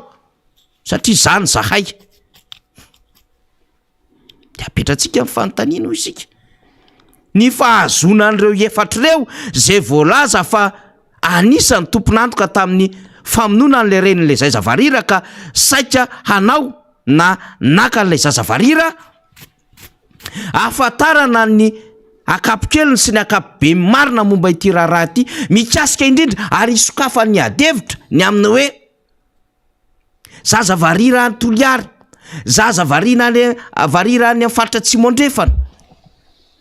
any amin'ny faritra maro samihafa any Tsimotsinanana any lay adevitra be am'izao fotoana zao lay hoe misy maka io hatramin'ny masony mavo ara nalainy mavo ny anaran'le tovavy kely iny le hoe nesorina amin'ny masony sy diso tamin'ny Betroka anosy zany resahako zany faritra anosy de isika hoe hitatra lavitra be io adevitra io ary amoka lafin-javatra tena manahirana ka zay ny tsy amelamelatsika ny tony adevitra tony satria efa tena mampiteny mona na no maty anay pasana ary mino aho mety maneloelo eny araka ny finoany tsirairay satria vao nisy ny resaka amiko am'izay manko maly mba mety mahita ihany zava misy any fiarahamonina tsy tamaso misy andrareo any zao ve sisa le Madagasikara apetratsika tsara zay fanontaniana zay misokatra amin'ny fanadiadiana zany tsy misokatra amin'ny fanadiadiana fotsiny aminy hoe ahoany ny fitifirana vahoaka atao ikongony fa misokatra amin'ny fanadiadiana de hoe atao inona zazavarira iza milazy ary iza mampaniraka amin'ny azona zazavarira ary inona ao amin'le zazavarira no tena zava-dehibe sy ilain'ny mpaniraka satria tsy ho normal raha ohatra ka hoe hanao kidnapinina zazavarira zay tsy mitako vola akory petrako tsara zay adevitra ny kidnapinina dia mitako vola am'lay ray aman-dren'lay atao kidnapinina na am'lay olona zay kidnape na samborina na hoe alaina kerina tsy misy endrika fitakim-bola firy ao anatin'lay adevitra fa hoe alaina keriny le zazavarira de tsy hita aveo na hoentana ny zitondrana azy aveo na efa siba rehefa aveo de trangy iray ohatra ny resako tamintsika hoe nesorina amin'ny mason'lay vehivavy kely mavo de tsy maintsy masona zazavarira ny nalaina satria maninona ary tsy zazavarira ihany koa nisy nangala maso talohan'izany adevitrany fa efa misy zaza kely tsotra inona daholo zany rehetrarehetra zany de maninona indray ny hoe zazavarira inona am'le zazavarira indray no tena metimety am'izay mpaniraka sy pilazy am'izay mety hoendry ny ilana azy apetratsika izany fanontaniana rehetrarehetra zany zay le tenentsika hoe misokatra amin'ny fanadiadiana tsy fanadiadiana ray monja momba ny fitifirana atao ikongo fa fanadiadiana mivelatra makany am'le hoe izany mila izany mampaniraka ary atao inona le zazavarira le bobo ray iny fa misokatra amin'ny fanadiadiana inge hatramin'izao mbola tsy vita le hoe misy tovavy teto Antananarivo teto misy makakeriny de misy manipy amina 4 mainty hatramin'izao mandraky ty ny androany tsy nahazoantsika lafim-bavao mazava tsara de hoe ny drogena reny tovavy reny misy 2, 3, 4, 5 tranga nisy an'izany de nisy nanao vidéo direct de hoe aty ananina misy azy ao sy ny sisa de sokatra le fanadiadiana de nisy ny azakazaka mihitsy ny tompona ndraiky mpahefana nakany amina hôpitaly de aizy reny fanadiadiany reny am'izao fotoana zao sa matomomboka amin'ny fotsiny tahaky ny tadiavana ny endriky ny fanadiadiana momba ny alatra tolapaty de iny fanadiadiana momba n'lay hoe misy zaza makankely na tovavy makankely iny dia misy ireo mpanondrana na mpanavatra héroïne na cocaïne ndray no tonga ny tratrarina de misy vahiny amin'izy ireny misy ifandraisany ve zany rehetrarehetra zany plaque tournante na iny Madagasikara am'izao fotoana zao akoatrin'le hoe misy maro ana na cannabis na rongony miparitaka eto Madagasikara ka tsy vitan'le tratra de samborina de giazana le entana de dorana anjatony taonina fa misy fototra ihany koa lay rongony potehina kanefa isan'andro de misy ny toka gasy iny adevitra hafa iny tsy de iombonakevitra am'izay metimetitrehitra fa ratsy ny toka gasy fa ny lalàna famezana azy sy ny karakarana azy ny tsy ampy fa vokatry ny tany azo eritreretina tsara ny toka gasy adevitra hafa iny esoriko anatin'izany adevitra resantsika zany fa manino reo adevitra rehetrarehetra eo no mipotra am'izao fotoana zao zay tsy nisy nambarako teto tamin'ny fanadiadiana foana hatramin'izay de hoe tany aloha tany inge de zao hoe pakara pakafo de olona ranjanana be hony de onono mibetsaka de vazaha hony zany de matahotahotra fotsiny ny olona mivoaka maraina de tao anatin'le fotoana ny laharambary tamin'ny taona 20 nisy an'izany de nalaza teto Antananarivo le hoe 2 mètres hoe any 2 mètres oh de misy biby olona hony tsaosy onono ohatran'izany fa taty aoriana nisy an'le alatra tolapaty fa zao izy tsy nijanona tsondray le resaka hoe kidnapping na karana fa lasa kidnapping malagasy de mitady vola 60 millions d'ariary mitady 100 millions d'ariary 50 millions d'ariary 40 millions d'ariary zany hoe efa nitatra amin'ny malagasy le izy fa tsy nijanona teo amin'ry karana itsony de zao tonga hatramin'ny fakanankerin'ny tovavy fakanankerin'ny zaza malagasy alevimbelona hony hoe zaza varirandray alaina ny voamasony iny e fa iny zao phénomène zao phénomène normal ve zao de maninony sika mahita olona manao akanjo fotsy manondronondry ery amin'ny lapan'ny tanàna miakatrakatra eny Antaninarenina manaonao fomba eny a arabe fahaleovatena fa inony reny petratsika daholo zany fanontaniana zany misy cause tsy milamy eto an-tanàna petratsika zay arak'izay misy le fomba itenenako azy mba hipasy tsara le message misy mandohalika eny am'izay lalana samy hafa eny eny am'kiondala mivavaka ho amin'ny Madagasikara mandohalika maninona misy tsy milamy eto zany de misy manao chaîne de prière mihitsy hoe am'izao alina mivavaka sika fa mandrava ny ozina sakana Andriamanitro fa misy iny eto Madagasikara fa maninona le firenena ka manokatra adevitra ohatran'izany tsika satria ohatrany te handeha amina adevitra hafa mihitsy io fa mbola mitandrina tsara tsika mivoaka ny ray aman-dreny ara-drazana rehetra miteny misy oziny eo misy zavatra tsy normal eo voakeja le firenena miady amaiziny tsika zao efa manao niezaka rehetra zay hamerenana am'lony amin'ny Madagasikara fa zao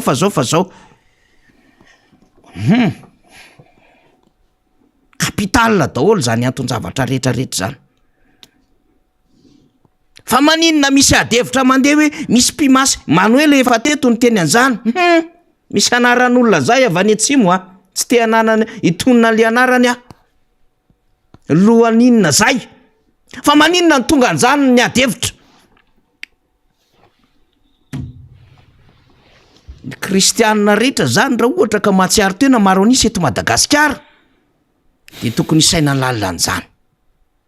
Mbola mitombona ve le Madagasikara ho an'i Kristy ary Kristy ho an'i Madagasikara.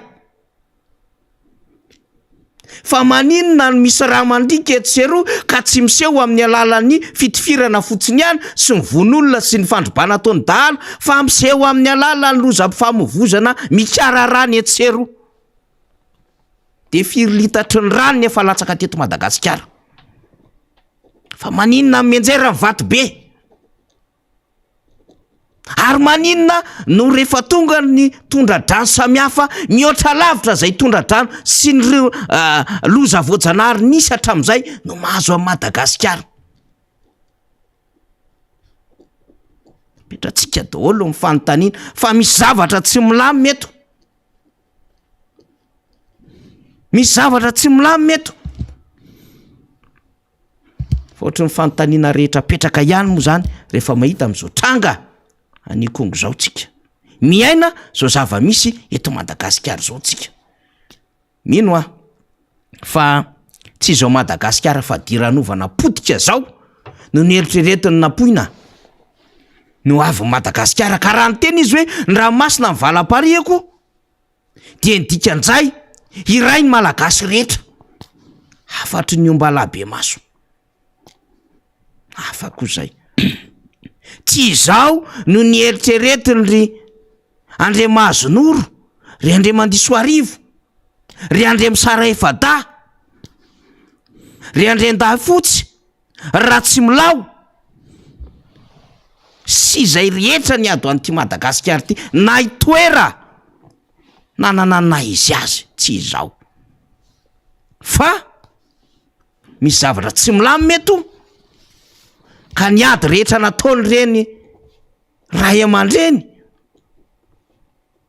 tompony tany, tompony fomba, mana-tany, tsy haiko na azontsika ny dikan'izany hoe mana-tany zany, manolo-tsainy, mpitaka azomanga, amerina ny asom-piandriana ny Madagasikara, izao ve no mendrika ho an'le malagasy Madagasikara. De miverina amin'ity ady-hevitra ray ity, vary 5 000 tonnes ve? Lasa mpangataka sisa le Madagasikara avaiky vary 5 000 tonnes any amin'ny Indiana, ny filoham-pirenena mandray azy, avoa le sary faly. Akaga. Enao pays à vocation agricole ho avy eo tonton Raoul rehefa avy eo resaka. 5 000 tonnes na vary. Mais non. 5 000 tonnes na vary. De mpangatabary ianao nefa ianao mahavita mihoatra lavitra an'izay ny firenenao. De ny gouvernement indiana de ny filoham-pirenena fa nga tsisy ministre ny fambolenao. De tena mitsotsotika be mitsy ny filoham-pirenena mitsy mandray an'le izy. Sa mbola misy an'le bisikleta, sa misy bajaja andrasana any, sa misy zavatra sandrasana. Zay le tiako tenena hoe ohatran'ny hafahafa be le izy Tsy ampafiry vary amin'ny vary vokaritsika zany. Fa manino tsika voatery mangatabary kely dia atao fois 20 zany iny satria ny tonne ray 20 sac. 100 000 sac zany tonton Raoul. Raha ohatra 5 000 tonnes fois 20 de efa 5-10. Ia. Mahavariana le izy Te eny. Miara-miasa amintsika le gouvernement indiana sy 5 000 tonnes. Que ny ao raha tsy hita zay nale amin'ny vatsy sy ny vary tsy ny rehetrarehetra be da be no mitaraina. Enao pays à vocation agricole, ny tany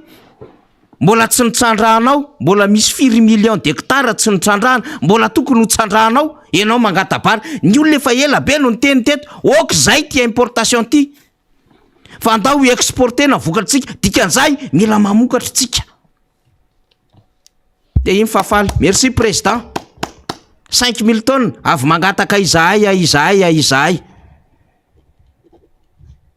Zany sisa. Tsy mifanalavitra amin'le mitokana pavé 200 mètres. Tsy mifanalavitra amin'le mitokana tetezana kely 12 mètres. Na mety mihoatra kely. Saroko manko zay tany faritra Analanjoro Feneri Vesta. zany hoe le tena le eo aloha zany le asin'le Madagasikara sy le malagasy fa miara-menjera miaraka amin'ny mihitsiny le zavatra le sary asehon'le fitondram-panjakana amin'ny alalan'le filoham-pirenena mandray vary 5 000 tonnes tsy betsaka ho azany ataovy tsara ny compte tadiavy tsara ny vary lan'ny malagasy tadiavy tsara ny fiodin'ny vary eto amintsika eto firy ny vokatry ny malagasy firy ny terrain efa nitsandrahantsika fa firy mbola tsy nitrandrahantsika de tsy possible amintsika ve avita vary amokabary efa Rastany ny teny an'izany lava eto député Rastany olon-tsotra iny ary mahavita 60 tonnes farafahakeliny isa-taona na mihoatra an'izay ara le nitenenina mihoatra an'izay de olona firy zara olona ataontsika hoe 100 iny 5 000 tonnes iny misy mahavita an'izany eto Madagasikara fa zao voatery mangataka tsika voatery manao mimitsika satria tsy ao anatin'le vision an'le mpitondra ny hitondra zavatra ho an'ity firenena ity hipetraka ho an'le taranaka fa inona indray ny azy ny zavatra problème tonton Rawily mivoaka atao anatin'ny filakevitry ministra ifendray amin'ny fivezivezen'ny vola amin'ny alalan'ireo rakitry ny findaina mobile money io izy io ndao ary vakitsika liza fakatoavana didim-panjakana ministera ny fiovana sy fampiroboroboana ny aitao arakajy mirindra ny posta sy ny fifandraisan-davitra no raisina ny didim-panjakana mametraka fitaovana hifehezana sy hanaraha-maso ireo fifanakalozana arabola ao amin'ny tambajotra n'ireo mpisehatra amin'ny fifandraisan-davitra sy ireo tolotra mobile money tony zany ny problème amin'ny fanjakana tony itony ny raisina ao amin'ny filakevitry ministra efa fantatrao fa le firenena efa tsavitra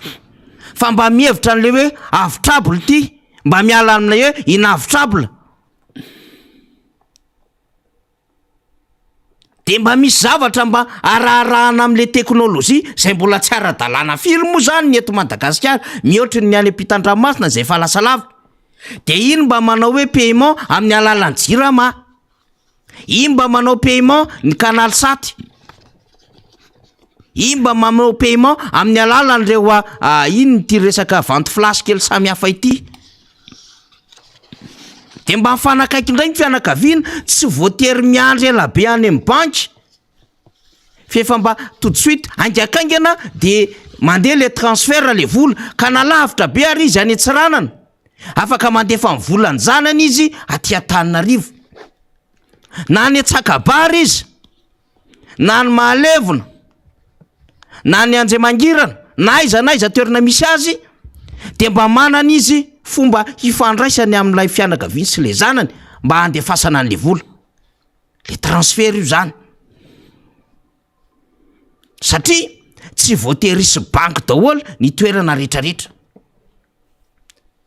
ary indraindray misy risque taloha mandefa vola amin'ny alalan'ny taxi brosy nety zany taloha fa ankehitriny zany misy risque satria mety isy mifanafian-dahalo na jiola eny amin'ny lalana rehetrarehetra eny de mety voaroba lay chauffeur de lasa le vola fefa mba manakaikikaiky ny malagasy zany fa ity indray de ametrahana fitaovana hifehezana an'izay fivezivezen'ny vola mobile money zay de inona ny dikan'izany zay manko le apetratsika amin'ny fanontaniana inona ny tena tongavana amin'izany adevitra resahantsika zany satria efa mba misy ezaka ataon'le malagasy amin'ny sehatra rehetrarehetra zay mba hahafahan'le malagasy zany mifanakaiky de mba manararoatra n'lay opportunité le malagasy mba manararoatra kely amin'le zavatra misy iainan'le malagasy hoe io zany ino mo zany le communication possible io zany lay transfert possible amintsika aloha amina situation ohatran'izao ary betsaka ny malagasy tsy manana compte bancaire ary velan'le compte bancaire ary tsy voatery hoe manana caisse d'épargne avokoa malagasy. Marina misy an'le inty le microfinance fa tsy voatery mahasana an'ireny daholo ny rehetra. De efa mba misy le Western Union, misy le RIA, misy le MoneyGram, reny zany ao anatin'le fivezivezen'ny vola daholo mba tadiaviny vanim-potoana zany ankehitriny. De am'le zavatra tena tsotra mba hifandraisan'ny malagasy lasa misy indray fitaovana hifeheza eto ara. Ny resaka coup de fil, appel efa manahirana am'le misy écoute téléphonique ave zany sa tsisy. Mbola tsy voazava marina ny am'izay. De eto indray le vola hivezivezy kely araha maso. Fa andaniam-bola ampanjakana ny ametrahana fitaovana an'izany. Fa faharoa, ahoana sy ahoana indray ny am'ireo mpanao asa madinika ny am'izany. De mety misy kiosque kely indray zany ve hikatona. Mety hisy fepetra hifanaraka am'izay ka mety tsisy araka an'izay fepetra samy hafa izay. De mety hisy overy asa indray ve apetratsika amin'ny fanontaniana fa mbola tsy fantatsika exactement inona le fitaovana hifehezana azy. Fa maninona raha apetraka tsara fotsiny fiara-miasa am'ireo opérateur na télécommunication eto amintsika. Misy telo izy ireo: Airtel, Orange, Telma. De fomba fikirakirana vola any amin'ireny banky samihafa ireny. Fa etriny le malagasy efa mivoatra lasa lavitra kely, stomina kely indray, le mba nanao transfert à distance. Etriny kitiana kely indray, mba nahitahita mangirana kely tany amin'ny sehatra misy azy tany, mipaye facture samihafa. Fa misy zavatra mamperitreritra be lafiny zavatra ohatran'izao. Satria moa efa akaiky ny 2023 de miasa daholo ny saitsika. Sao de fomba indray zany ahafahana mampiena ny kirakiram-bola eto sy eroa mivezivezy satria akaiky ny fifidianana. Io mikondra indray tsisy plafond. Sao isika satria tsy voafetra ny vola mivezivezy eo na amin'ny lafin'ny ariary na amin'ny lafin'ny dollara sy ny euro. Petratsika daholo ny fanontaniana. Ny antony mahatonga antsika miresaka amin'izany adevitra any de tsotra fotsiny. Tsy hoe kely asa le fanjakanako zany ny andany fotoana ao anatin'ny conseil des ministres, misy ambony lavitra noho izany. Fa tsika fotsiny mba mieritreritra manao hoe aza de mba misahirana amin'ny zavatra heverina re tompoko. Fa mbola tsy tokony ho lahara-pahamehana be loatra.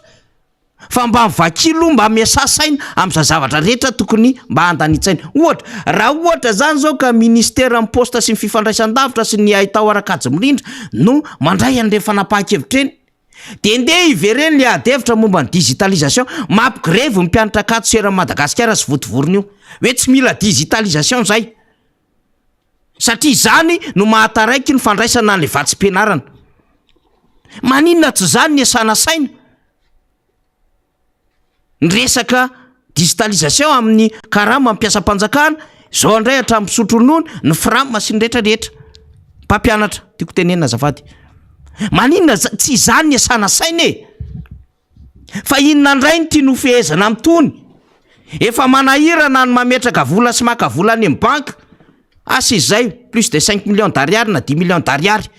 De hatramin'le fivezivezena, marina fa mety hoe sécurité an'le vola ny tadiavina. Mety misy olona misandoka na sala amin'izany.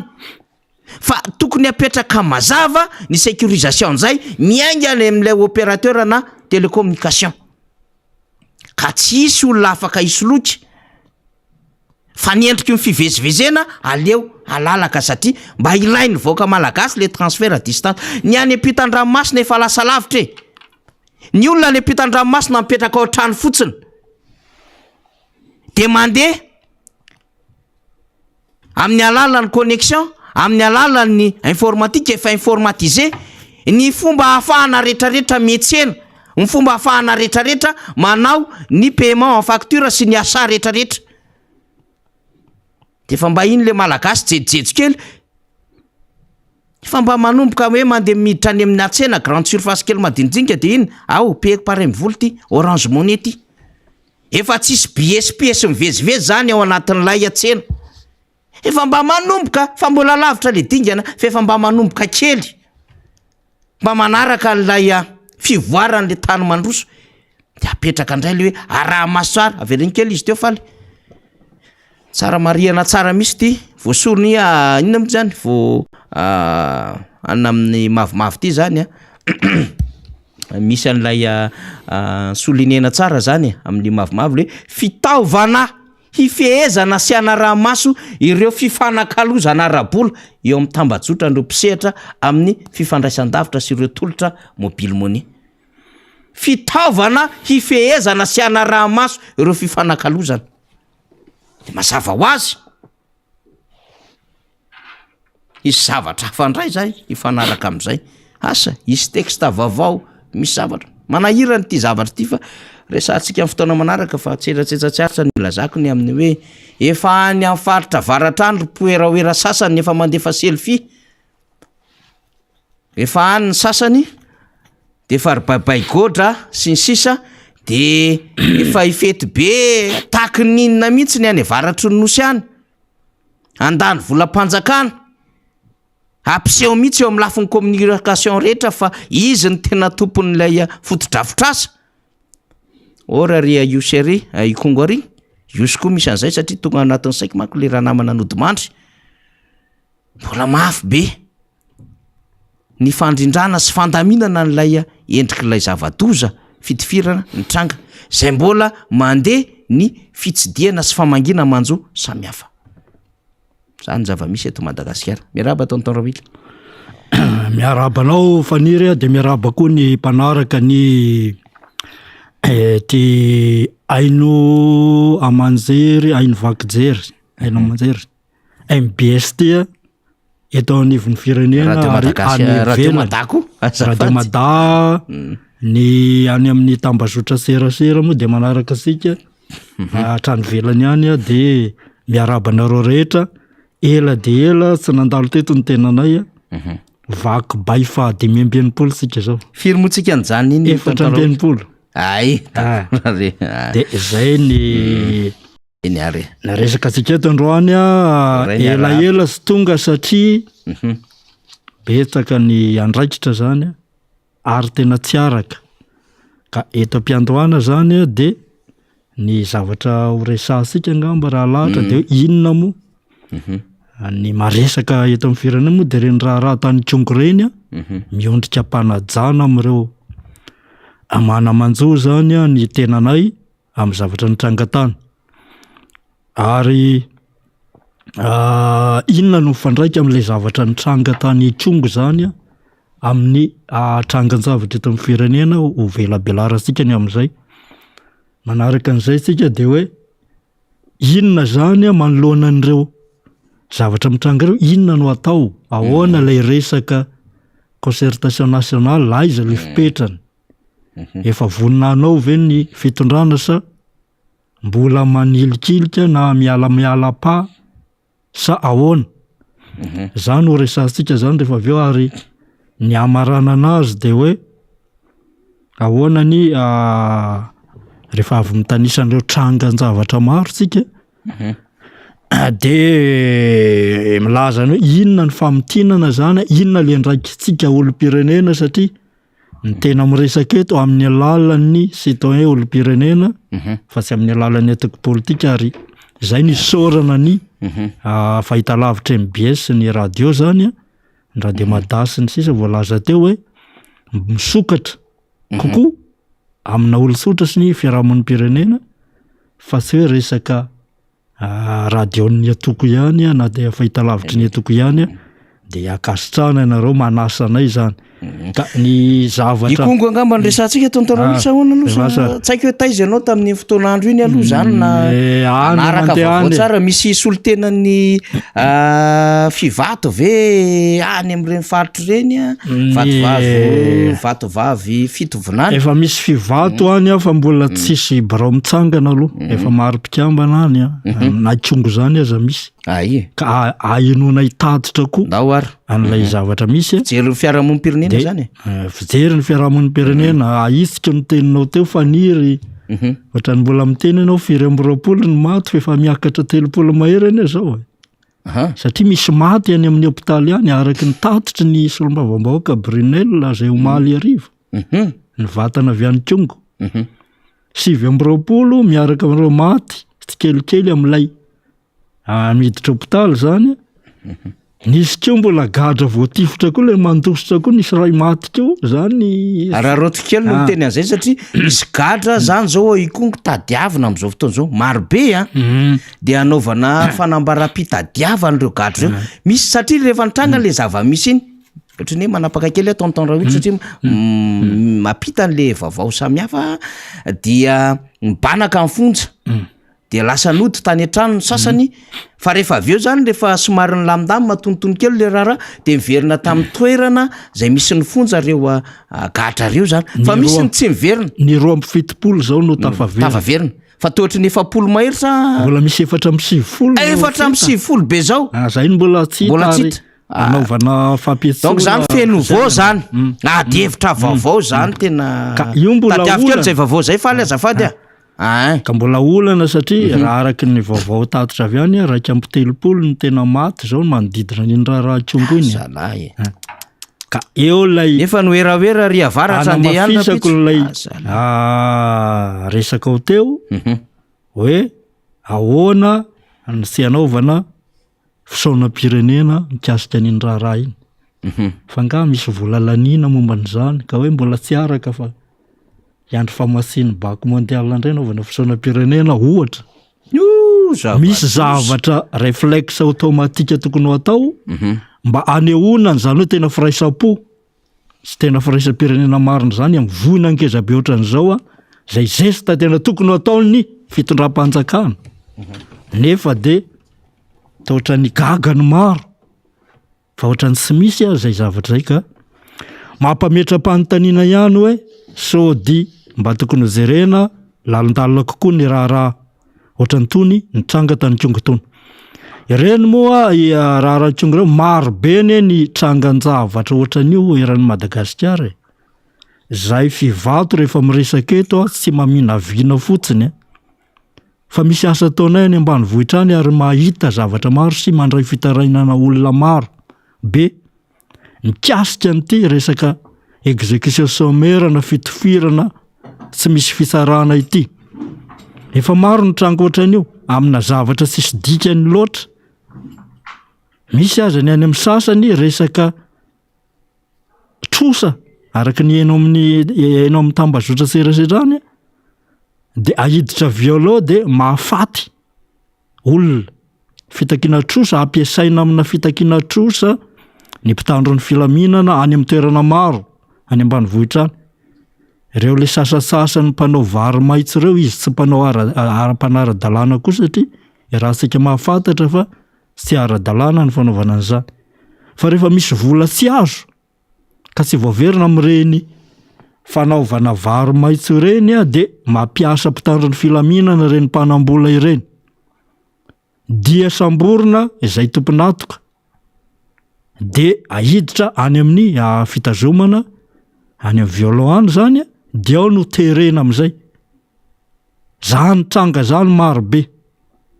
Ka eo le manahirana eto amin'ny firenena satria tena potika le firenetsika raha olona. Tena mila zavatra arenina maika dia maika eto mikasika ny aty fahampitehana andro aman'alina aty. Nefa toatra tsy maika amin'izany tsika fa ohatra variana amina zavatra ohatrany fisehosehoana sy ny sisa any amin'ny fitokanan-javatra sy roa tsy rasy ny fitokanan-javatra tsy rasy ny fisehosehoana fa misy zavatra maika kokoa no ireny raha hitatana firenena anao zany de ahoana le tena fahorim-bahoaka amin'ny tontolo ambanivohitra. Manao ny andraiky ny araka tokony izy ve ny tompona andraikitra isanambara tonga any. Ny solombavam-bahoaka ve manao ny asa ny tena maro ny vahoaka ve sa manisaka fahefany hafa indray ka manao ny asa ny fahefanam-panatanteraka ny ataon'ny sasany. Fa tsisy piaro le vahoaka izay zany ny zavatra hitany amin'ny ankapobeny raha hitanisa zavatra maro eto tsy vita amina région 240 esan'ny fivato fa tena mampiteny moana ny zavatra mitranga ny fanapara-pahefana misy ataon'ireo tompona andraiki-panjakana isan-karazany sy resahana sy ny mpitandro ny filaminana efa voateniteny matetika sy resahana sy ny ao amin'ny tontolon'ny fitsarana ny any ao nivon'ny fananantany ihany manao ny ataony ny délégué-mpanjakana moa dia mampikaikaika ny maro sy ny sisa veterinera sasany asiako sasany daholo ireo rehetra ireo fa sy ny rehetra kory manao an'izany fa maro be ny fitarainan'olona mikasika an'ireo raharaha ireo ka ohatrany tsy misy fanjakana mijery na mitady vahaolana momba an'izany na mody manao maso be tsy mahita manoloana ny fahoriam-bahoaka izay miteraka fahatrana manerana ny Madagasikara ty any amin'ny tontolo ambanivohitra ka izay no vakina izay no mahavaky ny vakibay zany ilay fahasaina miteny ny zavatra tokony ho tenenina nefa hodina sy resahana misy zavatra inina sy resahana na sy resahana angany sasasasany nefa tokony ilana vahaolana maika de maika dia ny fivato mahasay an'izany ny atoko politika mety mbola voafatopatotry ny discipline de parti sao tsy apety asika amin'ny fifidianana no miresaka zavatra toy izao sy toy izao ny eo amin'ny fitondranana ny any amin'ny fanoherana fa ny fiarahamonім-pirenena ohatranay zany malalaka ary tena objectif ny fomba fanehoan-kevitra hoe zao ny olana eto ary zay koa mitondra vahaolana fa zay tsy manao hoe rehefa lany zay satria zay sy mandray anjara ny fifidianana hoe fidio zay ny fiarahamonім-pirenena fa ny olona mpikambanaty kosany afaka manao milasaka amin'izay latsahany ihany any anatin'ny toko misy azy ihany izy no miresaka an'izany fa ato amin'ny fivato dia hoe mitady vahaolana zao dy zao zay zany ny anay hoe inona no atao manoloana an'izany tranga marobe tany sanetsereo zany fa sisy zavatra mandeha am'lony eto amin'ny firenena tokony miaika an'izany zany aloha sika raha tsy miaika an'izany tsika tsy afaka hanarina n'ity firenena ity hoe inona ny tsy mety eto dia zao tokotra ny tsy mety fa ny manahirana eto amintsika lasa mifampiaro mampikaikaika ny olona ny ataon'ny mpitandro ny filaminana zao ny na matafika na zandary any ambanivohitra any na ny fanangonam-bola fotsiny manangom-bola hoe misy sakafo ny sasany andoavana 2 alina isan'ny isam-batan'olona ny sasany firy vary sy ny sisa ankoatra ny vary sy ny vola nefa olona mandray karama reo zany mampikaikaika ny vahoaka daholo zany akoatra ny fanapara-pahefana ataony zareo dia tsy misy manome vahaolana momba n'izany le resika fa dia ohatrany hoe zavatra mandeha any anaty tontolo ambanivohitra any zay miresaka an'izany manana dossier mikasika an'izany vao mahasay miteny an'izany mba sy hoenjehina hoe manao diffamation dia anao sesakalo sy ny sisa fa ny zavatra resahan'ny fivato zavatra ananana dossier sy misy proof daholo tompoko ka eo zany manahirana ianareo hoe potika le firenena rava le firenena inona no hevitra sika zay ny anay ny tena zava-dehibe aminay andao le rety voroa efa mimbetsaka mamerina an'izany zay tany amin'ny vakibay tany aloha hoe raha miresaka concertation nationale na conférence nationale na forum national zay filaza azy manao aso avy zay aminareo mpanao politika sy hery-velona rehetra ny mpitondra fivavahana sy ireo rafi-mpanjakana zay tokony andraiky zan'izany toy ny CFM CDDD sy ny sisa misy zavatra tsy manjary be dehibe maika dia maika ny tokony fanarenana azy raha oharitsika amina fiara kodia lehibe zany ity Madagasikara ty dia tena efa potika hatrany amin'ny motera sy ny allumage sy ny resaka mekanika dia ny sika ny adihevitra dia ahoana ny hanasarana ny lalahy fifidianana fotsiny hifidy chauffeur no mahamaika asika nefa ny fiara potika sy ho amboarina andao amboarina aloha le fiara imbonany andao hodinitsika ny anamboarasika nyty firenena ity fa tena levona zay zany ny aso avo ataonay ato amin'ny fivato zay mahita tranga maro be any ambanivohitra any misy moa nitatitra tao any amin'ireo rafi-mpanjakana zay mba mpiara-miasa ny tena ohatra ny malo zao tany amin'ny médiateur de la république nitatitra zavatra maro mikasika natrangany anivona fitsarana any anivona akety any amin'ny mpitandro ny filaminana any fa ny mampalahelo misy zavatra mila reniny eto satria le rafitra mihitsy no tsy mety le rafitra resaka contrôle zany lay le organe de contrôle eto anivon'ny firenena tsy misy fa barana azy sa manao zay tiany atao ka manjaka de manjaka ny resaka fiandaniana ara-politika sy ny corporatisme samy miarony azy raha miresaka zandary zao de miteny lehibe zao fa tsy misy miaika n'lay raha vao miteny misy ny fanapara-pahefana sy fanarota-pahefana ataon'ireo de miaro an'izany ny sasany lehibe aty ambony hoe tsy misy zany kinona ny zavatra io veto raha sy miaika isika ary mila mifampiaino an'izay trangan-javatra ohatra n'izany keo ny ivon'ny fitsarana efa mazava sao fa tsy tokisan'ny olona io fitsarana io de vaolana ny tokony raha mijery mbola miteny ihany ny tompony andraikitra-mbony sy ny tsy fitokisana ny fitsarana fa ailika ary à gauche à droite io zavatra tsy fitesan'ny zavatra io sy ahita vaolana eto sika raha izany no atao ka zahay ato amin'ny fiarahamon'ny pirenena zany de miteny hoe tokony jeresika ny vaolana maika mikasika ny trangan-javatra ary mila manaraka tsara inona ny lara-pahamena zay koa no olana ny fitondrana zay tsy mahay manaraka mijery ny tena inona ny zavatra maika fa lara-pahamena mikasika ny foto-kevitra hoe ny hijanonana elo amin'ny fitondrana no andaminany ny fandaram-potoanany zany ka eo le tsy mampandeha n'le raharaha zay moa nanaovako ohatra matetika foana rehefa miresaka an'io ordre de priorité sy hainy rehetra io na sy hay na hodina sy hay izy io na tena inina sy arahana de manome ohatra foana matetika rehefa miakatra aminainao manjery ohatran'izao hoe raha oharina hoe azahoan'ny sasany hoe inona moa ny atao priorité na lara-pahamena raha oharina amin'ny hoe urgent sy ny important ary ny nécessaire misy ny zavatra hoe ilaina misy ny zava-dehibe misy ny zavatra maika fa misy ny lahara-pahamena amin'ireo zavatra maika ireo misy filaharany ka rehefa tsy mandeha amin'ny laoniny zany reny filaharany reny de misavoritaka ny fitantanana ny firenena ka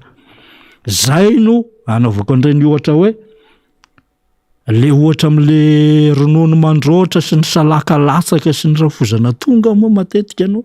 anomezana ohatra mba ho azony be sy ny maro hoe raha amin'ny fotoana ndray miaraka no hoe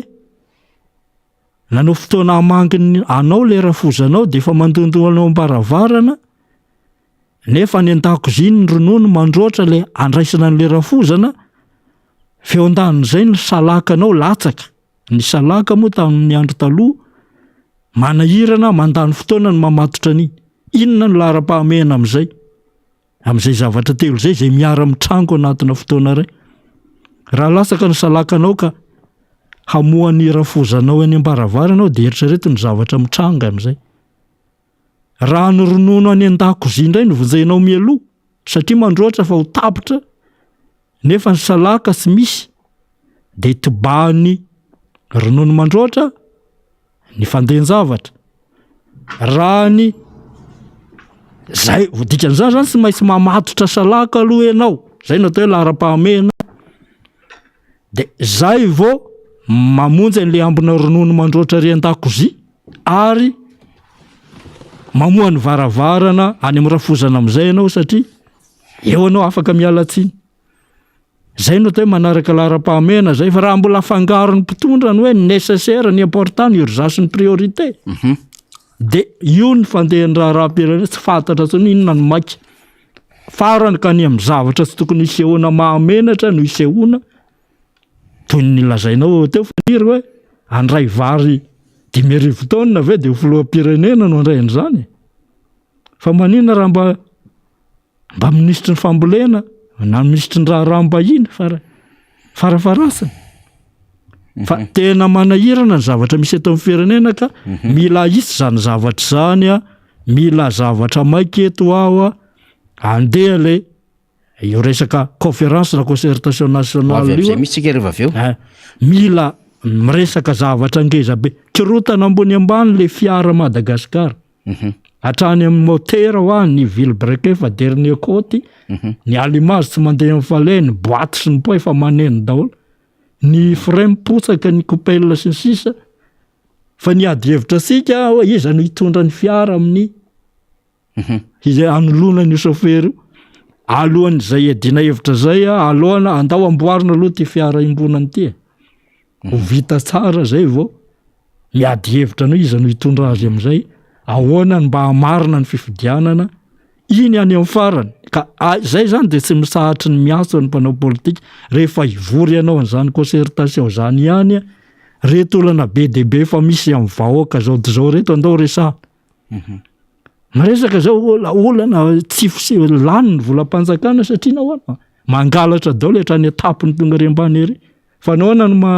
mandroba sy mangalatra zay manana fahefana satria le nitenenitra le rafitra mpanara-maso tsy mipetraka raha ny tokony ho izy ka zany nga vita ny mpitondra raha sy anatina fikaonan-doha zany raha tsy miresaka ohatra zao ny inspection ny inspecteur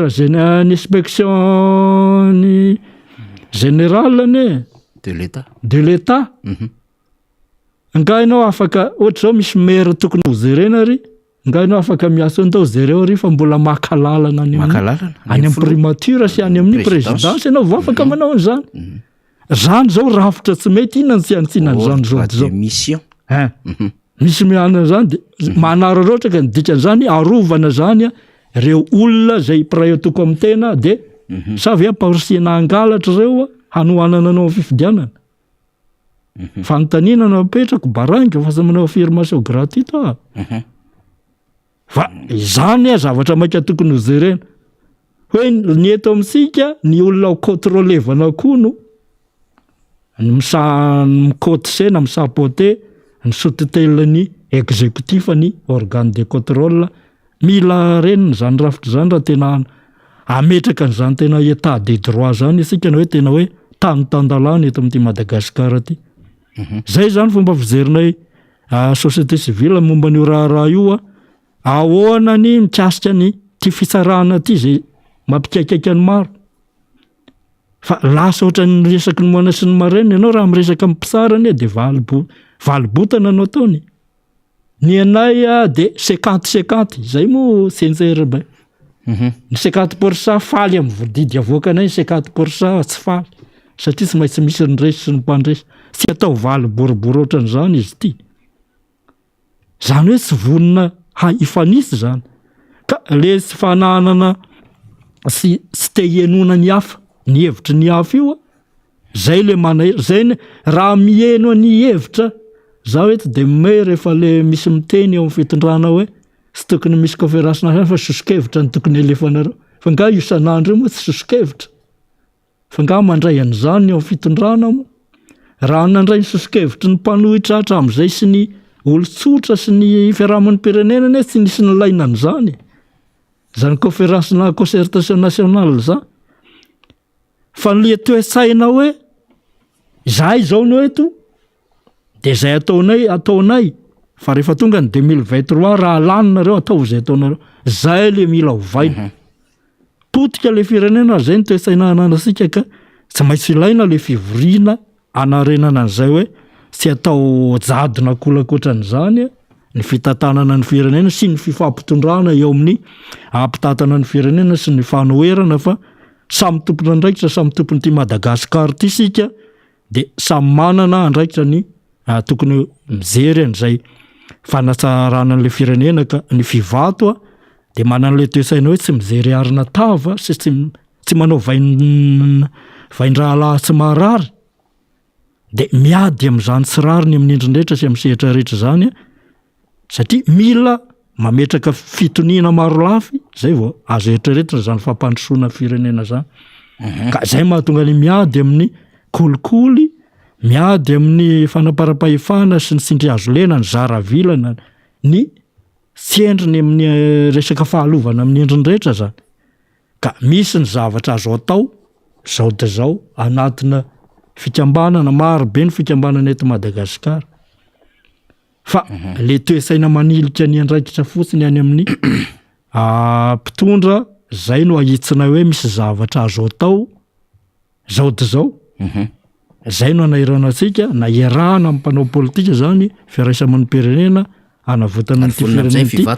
vonona tanteraka am'izay ny fivato ary zay ny edina varotra mafy am'le conférence nationale zay ho atao velaro le adihevitra fa ty akombona amina resaka politicienne fotsiny any zay zany ny teny piasa anao manana fanamarina any le resaka satria enao moa matetika zany tonton Raoul rehefa tonga eto fandarana de le resaka système judiciaire zany na resaka rafi-pitsarana io resanao foana io asa izany ve mahatonga an'ireny hoe ministre fitsarana aloha zany de miaritenany amin'ny hoe tsy marina le hoe tsy fahatokisan'ny vahoaka ny fitsarana satria mbola tsisy atota taratasy kanefa nisy faneho-kevitra ao taloha tsaroko tsara ny zava-misy amin'ny bongo lava ny zava-misy vakina karatra ny zava-misy any vatovava fitovinany any am'izay faritra misy anareo fivato to mipetraka foana le tsy fahatokisana am'le rafi-panjakana am'le rafitra zay nomeny andraikitra zany manao ny asa inakaikin'ilay hoe vondrom-bahoaka tsinjara-pahefana zany eny anivony reny distrika sy ireny commune samy hafa ireny manavy eny fivato fa reny trangatany kongo reny raha ohatra ka tena tsy aingana famahana olana mety hitarika lafin-javatra hafa any amina distrika samy hafa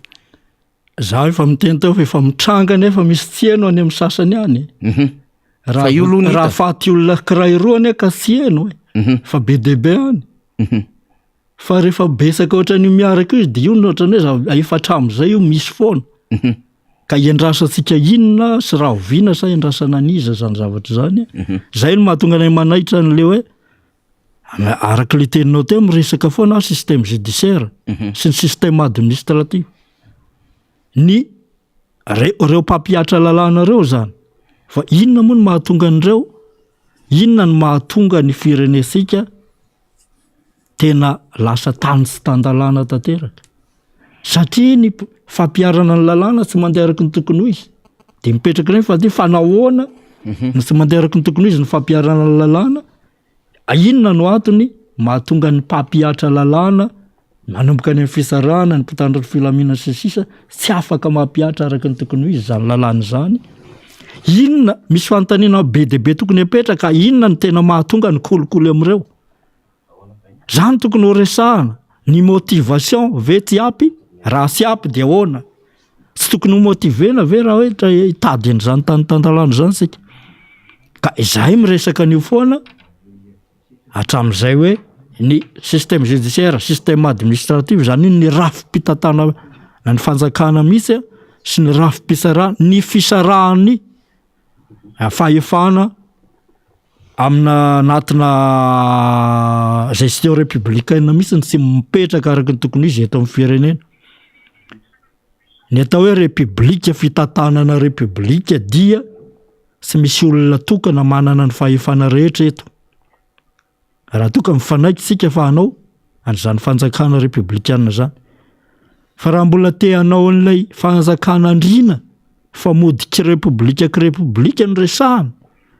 de zay zao atao hatram'izay teto mifangaro ny fahefana satria ny fisarana lasa tsy afaka manao ny asany araky ny tokony izy zany raha miresaka fisarana tsy miteny hoe ny mpitsara manao ny tsy hoe adalany mpitsara sanatria fa misy zavatra tsy mety le tontolon'ny fisarana ny lalàna misy texte mila miovy eto satria texte efa tamin'ny fanjanahantany mbola ampiasansika eto zany lay fangezan'lay mpanjanaka de lasa lovain'le mpitondra dizikeo no mangezan'lay vahoaka mametraka azy eo am'le toerana zay ny tsy mapety an'lay rafi-pitantanam-pirenena de mila isy zany any anatina conférence nationale zay resahana ambenimbeny hoe ahoana raha mampita fotsiny misy ane tany amin'ny république voalohany zay nahatratra ny tena momba nahita na mbola kely aza tamin'ny république voalohany fa noho n'lay efa fitiavana mamaky gazety tany amin'ny 10 taona efa mpamaky gazety de efa naharaka tsara ny reny fandehandraraha tamin'ny république voalohany reny hoe ny tam'izany tena nipetraka tsara le fahefana zany lehibe na distrika zany tena nahafehy tsara ny tany nivony district mpitandro ny filaminana sisy nanao adalàna ohatran'ny eo am'izao fa natahotra ny chef district inona no nahatonga an'izay resaka rafitra zay tsy azony olona masy rehefa teny amin'ny resaka rafitra io fa ny sasany amin'ny resaka le toe-saina misy tsy ny rafitra no mahatonga ny toe-saina varalila ohatran'io satria le vala raha vao mampiditr-omby eo ambaly ianao ka ratsy ny vala de mandrongatra ny omby zay le dikany hoe rafitra zay sahala amin'ny oarina valy izy rehefa mafy ny vala de tambala voatazona ao ambala ny omby de ohatran'izay koa le firenena rehefa matanjaka ny rafitra na dina io na lalàna de milamina ny tany zay ne le izy ka igoragora eto amintsika le rafitra petraka ary tsy misy te hiresaka an'io fa ny aka fahefana ihany angorona ny fahefana na ny fanongana aka zay ny mahamaika fa zay tonga eo tsisy manamboatra an'io zay no miteraka fahatrana satria lasa état de notre droit no manjaka eto tsy misy ny discipline na isa nambaratongany ary azo atao tsy manara-dalàna eto fa nahoana no azo atao satria azo vidina ny azo eto zay voavidy rehetra fa nahoana no azo vidina zavatra ohatran'izany ilaina fikaonan-toam-pirenena na renana n'le firenena le retsy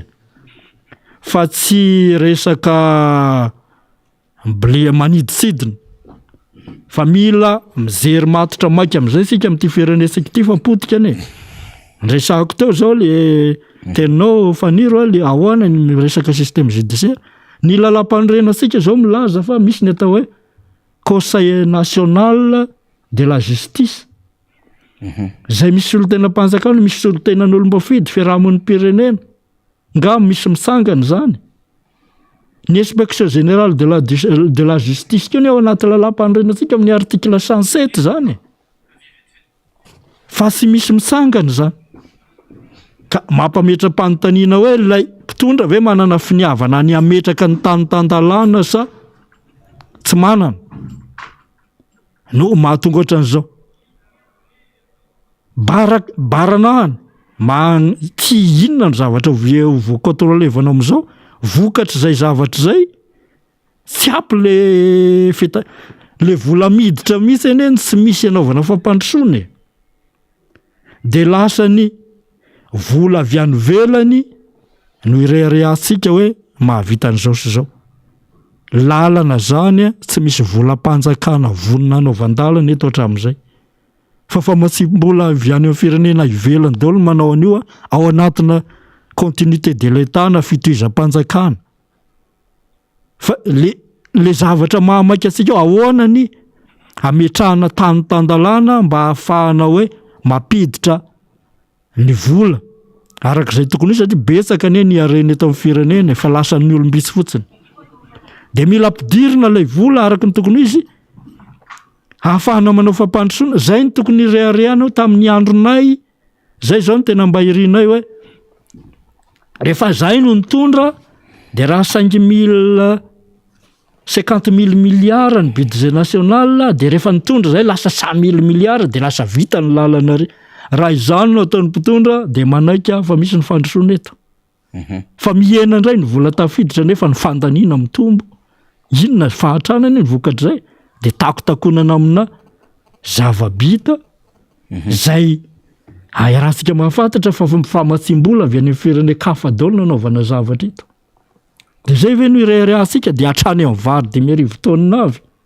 no isenao raisina filoha-pirenena mahamenatra zany tsy tokony lazaina vaovao azy reny raha ny tena izy raha raisina moa le zava-misy zany tonton Rawily mihaino fanazavanao de te andehandeha lavitra mihitsy efa le tranga aloha zany le zava-misy tany kongo de ohatry ny désobéissance généralisée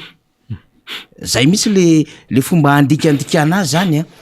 le izy moa zany le tranga any kongo zany hoe le illustration zany le ka any kongo le hitantsika io fa ohatrohatran'io ny ka Madagasikara misy satria misy an'le manifestation na frustration be da be miotrika ny anatin'ny olona rehetrarehetrany mameno kapoaka le olona faniry mameno de mitobaka zay indrindra ka sy misy maklela zany tsy fisaram-bahoaka zany reny fa fitroaram-bahoaka zay indrindra ategeram-bahoaka zay le manifestation na frustration tsy mety le fisaram-bahoaka ianao zany sahala miteny hoe aza mety aza tezitra ianareo natao inona natao inona tsy maintsy misy zany atezeram-bahoaka zany sy ny fitroarany fa le fotoana hitrangano fotsiny sy fantatra satria fa maromaro anie ny tranga ohatran'io na ny anivona komissariany tany amin'ny polisy na gendarme na fitsarana ka izany ve no andrasantsika hitranga tsikelikely eto amin'ny firenena zay tsika vo andamina an'io resaka problème io système judiciaire resahako ahoana ny rapportny reo mpiampahatra lalàna reo am'le pouvoir administratif ahoana ny any ambanivohitra any ka tsy raha misy atahorandra zany lasa zay ranga ny taraina ny olona nga zay fanjakana eto tsy olombo fidy akory tsy olombo fidy akory fa lasa fiera ihany zay hoe miasa zay kosa aloha misy zavatra azo marombanana miasa de ampanaovinay ampandraisinay andraikitra ny tompon'andrikitra ty ambony ary tenenina ty ambony ainao manzay rehefa tsy manao zay mba ohatrany mba force exécutoire zany anana ny fivato de lasa zay mahafantatra hoe le rangainy ane ka sahy avy de miteny rehefa nanao zao fa ataovy zavatra de zay no ampiasainay zay satria zay mahasaky tsika momby resaka zany de hoe be loatra le déception le malagasy le fahatsopanantenana le fahatsopanantenana zay niainga avy am'le ataon'le mpitondra fanjakana sy le zavatra resahany samihafa zany le nataony sy le zavatra resahany le ataony amin'ny zavatra iainana amin'ny fitantanana ny raharam-panjakana sy ny fitondrana nylay raharam-panjakana samihafa koa zany fitantanana sy fitondrana zany sy le resahany tam'le fampanantenana bebaby de raha mirenina zao tsika ka nikongioa tonton Raoul de tsotra be ka efa nahilikilika le fanjakana kely nikongo hatram'izay le district io ny lalana nalefatsika tamin'ny sary teo tena ratsy de ratsy ny lalana de sara fa misy fampandrosoana tonga tany am'le toerana fa nanandalo raha mifarany akaiky indrindra tamin'ny cyclone teo tsisy firarahina le izy satria varikely amin'ny madikosy menaka amin'ny kapsile mena an'le vahoaka de na nisany maty aza mbola ny fandirana nefa zava-dehibe amin'ny vahoaka ny ambanivolo tompoko ny endriky ny fahafatesana amin'ny fandaozana eo anivon'ny fiarahamonina zany donc zany tsisy adevitra zany ny amin'ny hoe firina firy fa tena tokony esan'ny fanjakana sainy zany de fotry ny zatra voilikilika le izy de tonga tam'le teny tonton Raoul teo fitroaram-bahoaka endriky le manifestation na frustration zany zay de io frustration io hitanaiza le izy tonton Raoul même mani ao anaty fanjakana misy frustration ny samy mpanohana amin'ny fitondram-panjakana ny am'izay tena nahazo seza sy ny tsy nahazo seza ny am'izay hoe izahay tena akavanana fary akavy izahay tena enoteny fa izahay tsy rarahina fa rehefa amin'ny andro mamay de atsony zay frustration daholo ny dikan'izany de mitambatambatra le izy fa ny endrika isehoany eny anivon'ny commune sy ny district samihafa fa samy manana ny endriky le frustration satria samy manana an'le fomba tany samy manana an'le zava-misy ao aminy ka rehefa tonga le déception de midéception zany micréer an'le frustration de tonga ana désobéissance généralisée le izy de sahirana am'izay fotoan'izay le fanjakana tonton Raoul ka eto aho de namoto namaky an'lay tam'le conseil des ministres maly zay nanala tompon'andraikitra anankiroa any Kongo de maro ny nametra-panontaniana ohatra ny hafahafa izy ny sasany fa ohatra ny kary manao ny ataony ny sakany vao tafadrambo ho an'le mpijery velany zay fa sika moa tsy mahalala n'lay fa na diadiana zay mandeha fa ohatra sisy nandraisana fepetra lay tena ao am'lay nisy zavatra hatram'izao aloha fa ny rahapisy tsy fantatra atsika ny manaraka ka eo ny hoe iza ve nisy nanome baiko ve iza le nesorina ve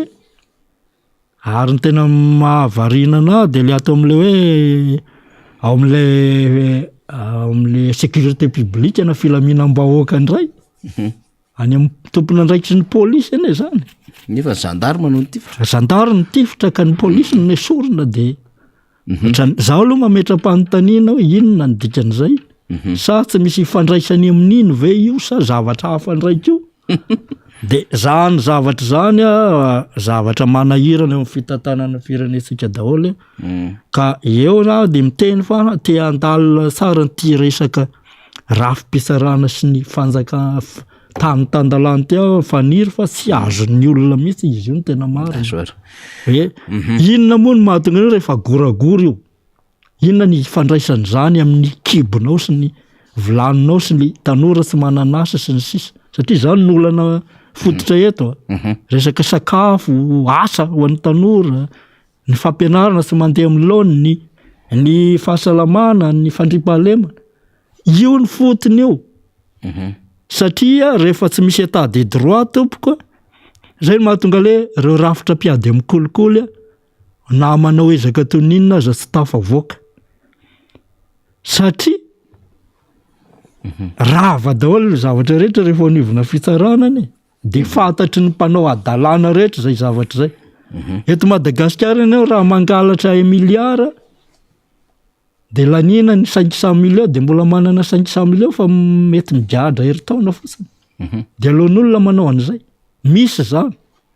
ary zay mitraité zavatra ohatran'izany am'izay eto Antananarivo nisy pisoloky zay nahazo vola amina miliara nanao fitarainana tamin'ny fivato de tratra nisy enina niditra teny Tanimora nisy seziny fiaran'ireo olona pisoloky reo tao mpitandro filaminana tao fiadananao zany fa ny andro vitsivitsy 3 andro afaka taraina am'izay le olona taty de ahoana moa zany nisy resahana fitsarana am'izany zavatra zany de misy feo mandeha hoe io le volana lain'ireo neka nizao na le fatarisy aty de zay no mahatonga anay hoe miresaka an'io foana hoe sisy ninina vany satria sisy investisseur étranger IDE investisseur direct étranger moa ny filaza azy hiditra ampiasa vola zany eto raha ohatran'io ny rafi-pitsarana misy eto inona moa ny sy mampandehany hoe ny émergence iny ny mampomeny na ny dikan'io IM tsy fantatry ny tompon'andraikitra maro zay le mpanao anazy ny atao hoe émergence na ny initiative émergence de modèle économique zay nampiariny reo firenena aty amin'ny Asie du Sud-Est na mpandroso aingana na nampisy an'ireo le andre ahoana zany modèle économique zany de zavatra efatra sy maintsy hazavaiko fa besaka ny sy mahalala ny dikany émergence de misy ny atao BOT Build Operate Transfer misy ny atao hoe Marina misy ny atao hoe banque offshore misy ny atao hoe zone économique spéciale zay efatra zay no manome ny atao hoe émergence inona ny dikan'izay tsy fanjakana no mamorona asa zay no mahatonga ny chômage be de be teo ane le tsy fisina asa be de be mitomboizam'olona satria le mpampiasa vola tsy sahy manao investissement noho ny fahatahorany an'ilay volany very manoloana ny rafi-pitsarana tsy mandeha amin'ny tokony izy eto satria eto ny mpanao ratsy ny mahazo rariny de matahotra zany le mpampiasa vola eto anivon'ny firenetsika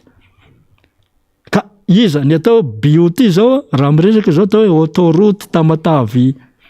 Antananarivo ohatra reny tsy volam-panjakana na volany mpamasy vola fa volana mpanambolany velany zay no atao émergence de raha toka azo ny atoka le tena tandalana le fanjakana eto de sahin'ireo no mampiasa vola amina centaine de milliards de dollars satria garantie le izy de ny atao hoe le izy zany de manao izy zany zay le BULT de manao ny opération izy na 25 ans na 30 ans de rehefa amortissement azy tombony izy mena ny fanjakana am'izay le zay no atao hoe émergence de any amin'ny firenena tandalana rehetra rehefa mampiasa an'io de misy mpamasy mpanambola be de be tonga zany manao building net ohatra hoe amaritana izy any Moritsiraka hoe ty misy 10 hectares anaovana hôtely tonga de mitsangana ho azy ao building maromaro zay no mampandroso ny tourisme any amin'ny firenekafa zay no atao émergence de ampiasainy iny amin'ny taona ela ary misy piasa asa be de be miforona ary nany raha zany no tena misy eto tsy ampy le piasa eto Madagasikara inona le plan émergence de Madagascar ka zay tsy mahatafavoaka an'io ka tsy te hikitika ny système judiciaire ka io ane ny fototry ny olana tsy mampandeha an'io Satria nao sady te hanapatra fahefana ny fisarana tianao hogiazina. Dia isy olona dala ampiasa vola eto. Ka zay le somary masisika no miteny fa zany no fototra olana eto de lasa tsy misy ny asa. Miteraka io corruption isan-karazany io, ny spéculation, ny fisolokina escroquerie. Tsy misy mandeha amin'ny lansony ny zavatra eto amin'ny firenena. De zay mahatonga miresaka fisarana. Raha manao visite de courtoisie aho amin'ireny toerana isana ireny moa de tsy maintsy manatona an'ireny procureur président tribunal hoe tiany statuenay fivato, tokony hiara-hiarsika, zay hanampy anareo eo amin'ny fitadiavana ny marina. De ny sasany misy mba manao hoe efa fantatra ny zavatra lazainy hoe lanina itsenjery le système judiciaire resahanao. Misy manaraka ny tony fandarany tony ny sasany. Fa ny sasany tena mametraka hoe tena nareo no manao ailony any amin'ny tena indray. Manahirana amin'le droit de l'homme ne manao rabateur zao makasy makara.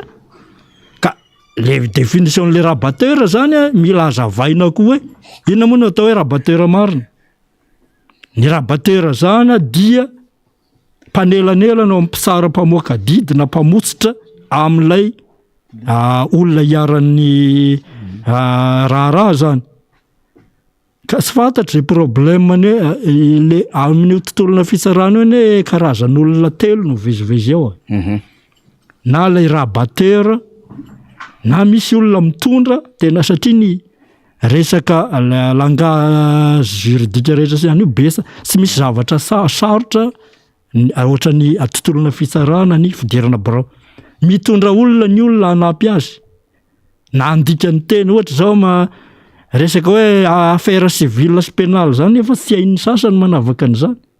De mba manana juge maka conseil izay mitondra azy ihany.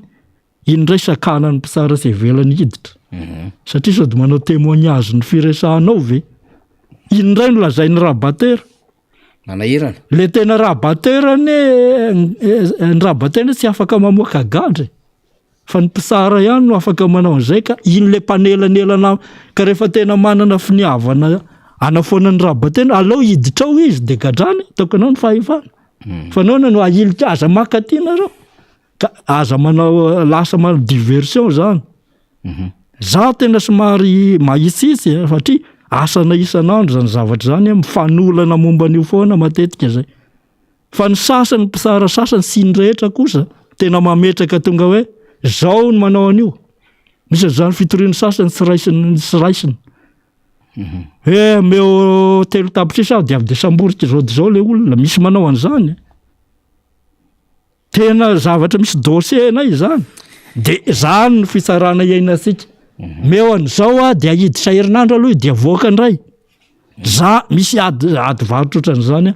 Ka raha mitondra olona le mba conseil le olona sisy anaovana an'izany ve indray no lazain-drala rabateur aza makativa ny manan-draharaha ihany miditra ato. Zavatra ohatran'izany manahirana amin'ny tontolona fitsarana ka asana rehefa faraparana ny fifarantsika tontorawily aloha de amarana azy amin'ny angamba faranako le izy amin'ilay hoe maro be le tranga zay mitranga tato ato amin'ny faritry Itasy Arivony Mamo zao de misy tranga zavatra manahirana tao Manalalondo ao zay fanolanana fivato tranga anankiroa Arivony Mamo de filalaovana olona ao anatin'ny ivona tontolona fisarana amin'ny akety misy akety fitoriana efa tany amin'ny janvier fa aletika zalahy de efa transmis ST Makary aletika zalahy sy ataony lasa le olona torina indray nitory aloha de le olona nitoriny any am-ponja am'izao. Zavatra ohatran'izany zavatra misy maro be atrehanay ka eto am-pamaranana zany de zay de tsy voatanisa eto ny zavatra misy olony ataony fitsiky ny olom-bao fidy. Ny gouverneur moa tsy asiana resaka tsony fa ny mampametra-panontaniana de hoe rehefa ny fembazaha ve ny voasafo. De avy dia afaka le manao an'izany. Sa misy pression avy any velany ny fanalana an'indray. Fa nefa misy sasany manao tena adalana be de be. Fa atao tsy miesika hatramin'izao de zay no mba takiana hoe diovina aloha le resy diovina ty raharaha ty apetraho ny organe délibérant nivon'ny région sy misy sisy conseil manapaka teti-bola koa de ona sy angalatra ny gouverneur rafitra mampangalatra olona sanatrin' zany ve anohanana amin'ny fifidianana azo ataony mametraka io tsy voatery suffrage universel atsika manana conseiller communal avy de soskevitra nataonay mamoaka texte fotsiny anao am'ireo conseiller communal efa misy reo ifidianana conseiller régional vitanao ray volany zany de voary ny volan'ny région fa tsy angalarin'ny zalareo ka zay de tena hoe manaitra ny tompony andraika io zavatra misy tokony andraisana fepetra avy hatrany mbola angatahana andro endrasana aniza foana de tena maro ny zavatra azo resahana amin'ny tsy fandehanan'ity fireneny ity faniry kasika n'le resahana ao resaka vary teo zao sy misy samandraikitra ny zezitra sy mihitsy zao ranga efa hoainanarivo de miarivo mahery de ona moa tsy ho lafo ny vary ampiasain'ny olona amin'ny nefa sady potika le tany ko satria mpanambola manohana anao fifidianana no manao manafatra ny reny de sanao no miteny hoe eto nefa be manam-pahaizana mahavita zezitra biolozika tokony ho ampiny fanjakana ary zay fivato zao anao an'izay atoato rehefa tsy anao de hita manao modely misy zavatra azo ataosika olo-pirenena ne tsy voatery anao ny fanjakana zay ngamby izy voanabo tao mety tokoa izy zany de zay no entina mamarina hoe anatina lara-pahamehana zany resahana zany hoe ahoana ny isina autosuffisance alimentaire mba elana amin'ireny fandraisana président vary 10,000 taonina no président république no andray azy reny vita asika ao anatin'ny enim-bolana rangany manao sy manafatra vary avy any velany zany raha tena ho atao efa misy zao ny tehana mahita an'le vary etanety 8 taonina l'hectare misy mahavita an'izany fa nao ny zany tsy atositry ny fanjakana menona ny vary erany tanety de sady mahazo asa ny tanora rehetra ny ambany vohitra foana ny dalo foana ny dory tanety io bozaka io zanjay nanamboarana zezika fivato hanofana ny mpikambana am'izany ato de anoran'ny fanjakana rehefa tsy anao izy ka zany lara-pamena zany tokony ataotsika be de be ny zavatra resahana fa voafetra ny fotoana sika fa de mamerina ny fisaorana anareo de mampasy andreo zay rehetra andray anjara am'izany fiaonam-be-pirenena zany manaitra anareo fanjakana hoe sy vaolana ny fizirizina-tsy anaovanan'io zany fa aloha miresaka le resaka zay iady ireo riany ane na ady na resaka ka rehefa tsy safidy resaka de ady zany no mety afarany ka zay manay sanatriaviny zany fa mba niendry ihany no anarina ozy ny taolo fa mba manorevitra zay betsaka ny zavatra azo iresahana misy zavatra mety tsy fantatry ny mpitondra koa ane enona de mila mba mifampiaino sika ohatra ny asandalo zany azo foanao anatin'ny rovolany zany raha mieno ny sosikevitray ianareo fa tsy anenzika adalo itifitra an'io no atao hoe ady amin'ny asandalo nisany maty mitombo ny asandalo mitombo ny mpitandro ny filaminana sy fokon'olona maty mitombo fa ny grady ny sasany ko mitombo manaraka an'izay nefa misy solution sy misy faty olona any ambony latabatra fotsiny resaka raha toka manana finiavana andamina ny tany sika manana sosikevitra am'izany zay de toizana amin'ny manaraka ny dinika fa voafetra ny fotoana de tapitra ny vako bay fa 5,20 hiditra ny fahaenina 20 am'izay sika de makasitraka faniry amin'ny fampiatranona sotra anareo zay ny eno sy ny jery an'izao marobe misy manaraka zao de misaotra ny tonton Rawil tsika ny aradita amintsika tamin'iny fandarina vakobay an'iny atao anatiny ny miara-manondy zany rehetrarehetra zany fa ny fotoana ny atsika mandeha ihany mbola misy vahiny koa tsika satria marobe ny teano hevitra ao anatin'izao raha mafany zao dia ny mpitarika ny FLN indray na ny front moa zany libération nationale de libération nationale miaraka amintsika iada zay efa voninao ambadika eo iada zany betsaka ny zavatra tena resana satria ao anatin'ny hafanan'ny rivotra tsika am'izao fotoana zao de zay ny mahatonga an'ireo sehatra rehetrarehetra am'izao fotoana zao zay miteny mijoro ary mampaneno lakilosy am'izay fomba fahitany ny zava-misy eto amin'ny firenena nisy fomba fijoroan'le fitondram-panjakana manahirana am'izao de ho resantsika am'izay fotoana rehetra afahantsika am'resaka azy fa efa eto aloha iada mety tsy afaka ivalapatra be tsika zany satria iady io koa mbola avy namonjy adidy amanandraikitra samy hafa no tonga eto amintsika eto ny amin'ny hoe fotoana hizarana zava-misy eto amin'ny firenena miaraba iada de faly miarabanao faniry de faly miarabany peny ny mpanamiara manonja rehetrarehetra aloha tonga de resahana le zava-misy ny amin'ny hafanany zava-misy inona moa zany fa de nitranga teny kongo iny nisy fitsidiana ihany koa nataony nisy olomambaoka ty many de nitetin'ny hôpitaly de nandeha nanao an'le famangina mantso samihafa zany nafantatra sy nahita zava-misy ho resahantsika mba mitona afana amresaka azy zay fa eto aloha zany ianao iada tonga eto mivoatra ny toedra raha tsy resaka am'le hoe inona moa zany ilay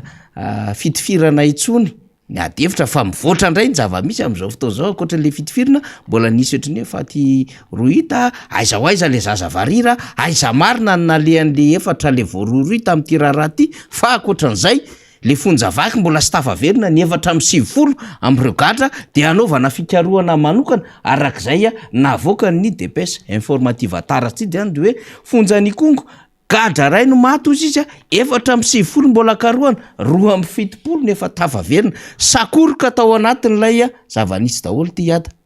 dahoara ia le izy azo lazaina fa zavatra mampalahelo ange le zavatra nytoetany kongo iny ary hitatsika fa ohatrany mampiseho ny endrika rehetrarehetra fitavozavozany ny fitondrana eo amin'ny fandraisana fanapa-kevitra le izy mora teo mampivoatra avy hatrany ko ireo tsy fahaizana mandray andraikitra maro samihafa izany zany ny anisan'ny zavatra tena hita misongadina am'le tranga tany kongo iny ka raha jerentsika le izy voalohany indrindrany rehefa mitranga le tranga tany kongo de niezaka nanadio ny misy azy tsirairay avy ny ministera tsirairay niezaka nanadio tena anisan'izany ministera ny fitsarana ny gendarmerie sy ny ohatran'izany ka ny anany ny tiako tenena aloha de zao le tranga misy tany kongo iny de ohatra ny fitrangany zavatra rehetrarehetra nisy nandritrin'ny nanomboka tamin'ny 2019 nakaty zany de nseho daholo reny na ny tsy fahatokisany vahoaka ny fitsarana na ilaza aza ny ministry ny fitsarana hoe tsy hoe tsy fahatokisany marina tokoa mbola tsy nandeha fitsarana iny raharaha iny fa ny raharaha rehetra nandeha fitsarana tao alohany iny ene no mahatonga ny olona tsy mahatoko ny fitsarana satria na iny lay olona voaheloka tamin'ny raharaha hafa rehetrarehetra teo aloha no hitan'ny olona fa niverina tany amin'ny faharahamonina nefa ny olona hita fa mieloka izay le izy ity raharaha ty mbola tsy nandeha tany amin'ny fitsarana fa ilay teo aloha no efa hitan'ny olona hoe aodray ary reto olomeroko reto to miverina ety amin'ny tanàna ety to tonga ety to tsisy fanagadrana tsisy zay no mahatonga an'leo tsy fahatokisana n'lay fitsarana fa tsy hoe akory ny hoe io raharaha io no mahatonga ny tsy fitokisana ny fitsarana fa amin'io fotoana io raharaha io efa tsy mahatoky an'le fitsarana le olona de nieritreritra hoe alao tsarainay faharoa manarakaraka an'izany ny fanjakana de mikosone foana n'lay hoe dina manao dina le olona de tonga ny fitsarana manotrina mananina fa rehefa aveo rehefa mampiatra le dina le fokon'olona de lay fokon'olona ndray ny aran'ny tsindry azo lena sy ny karazany misy mikady miditra ponja fa le izy rehefa hoe tsekena le dina de tonga de to fanambarany indray mandeha tsekena ny dina de zay fa ny dina nge any anaty hiérarchie de droit nge ny coutume nge azo ekena rehefa ohatra ka izay ny fomba fampitondrana eo am'lay tanàny fa ny zavatra tsekena de tokony lazaina de meloa fa tsy hatrehany mpitondra fanjakana ny fanapahana ny dina rehefa ohatra ka dina tsy mety tsy azo tsy ho ampiarina mihitsiny zany fa lasa manaonao foana le olona ny faharoa manarakaraka an'izany resaka hoe any le fitondram-panjakana nge milaza fa hoe le izy zany fitsoahan'ny gendarme fitsoahan'ny mpiandry fonja ry zareo nge no nitsoky namotsitra iry zareo no namotsitra n'lay gadra no ny fiarovany miainy fa tsy hoe le olona voafonja no namaky fonja de nandeha nandositra ka rehefa nandeha nandositra le mpiandry fonja natahotra koa lay voafonja hoe hoay to vahoaka maro be tonga manafika aty sy ny karazany ary hanao fitsaram-bahoaka hony mazava hoazy nge le voafonja fa mitsoka miaraka am'le mpiandry fonja satria ny resaka de hoe hanao fitsaram-bahoaka hony de lasa mitsoka ka ny mpiandry fonja ary mitana basy mitsokako maika fa izy de miara mitsoka izy fa izy nitsoka zao zany mbola tsisy fomba fiantsoana azy amin'ny fomba ofisialy hoe vereny ianareo ry gadra nanavitraina zany ny azo ilazana azy fa tsy nitsoka nanavitraina izy de mbola lasa izy tsy nagadra nandositra zany reo fa nanavitraina ka natahotra koa izy satria fitsaram-bahoaka angely resaka eto tonga le vahoaka hanao an'le fitsaram-bahoaka za ma miteny fa ny fitsaram-bahoaka zany faniry tsy voandroany zany ny zava-misy ohatran'io ny olona tsara ny fitsarana olona hitan'ny olona fameloka de miverina eny amin'ny fiarahamonina nefa tsy lasa tsy voasazy tsy voandroany nisy an'izany ary ny mpitandro ny filaminana raha misy efa sorena am'ireny zavatra reny ka rehefa hitany amin'ny fahatelo fa efatra lay jolay tonga de tifiry no faty mihitsy la nisy zany satria maninona satria izy reraka misambotra de manatitra any amin'ny anina aveo nefany ohatra ny voditra fotsiny le système le fiarahamonina mihitsy faniriny tsy mandeha ilay fahefa-panjakana mihitsy ny tsy mitoetra intsony matoa misy fanoheran'ny vahoaka toy ireny efa miteny ny vahoaka hoe handray andraikitra zay vahoaka zay ny tenenina aminy mandraisy andraikitra nareo handray andraikitra zay vahoaka ho tsarainay ny olona meloka teto aminay satria maninona ny gendarme efa milaza matetika fa izahay de nampiasainy mpanao politika ho fitaovana ny mpanao politika rehetra nandalo teo nanao fitaovana anay ho isaigy zay zany hoe fitaovana politika zany izy satria isaigy miteny amin'io amin'io fotoan'io de fatantsara fa fitaovana politika izy amin'io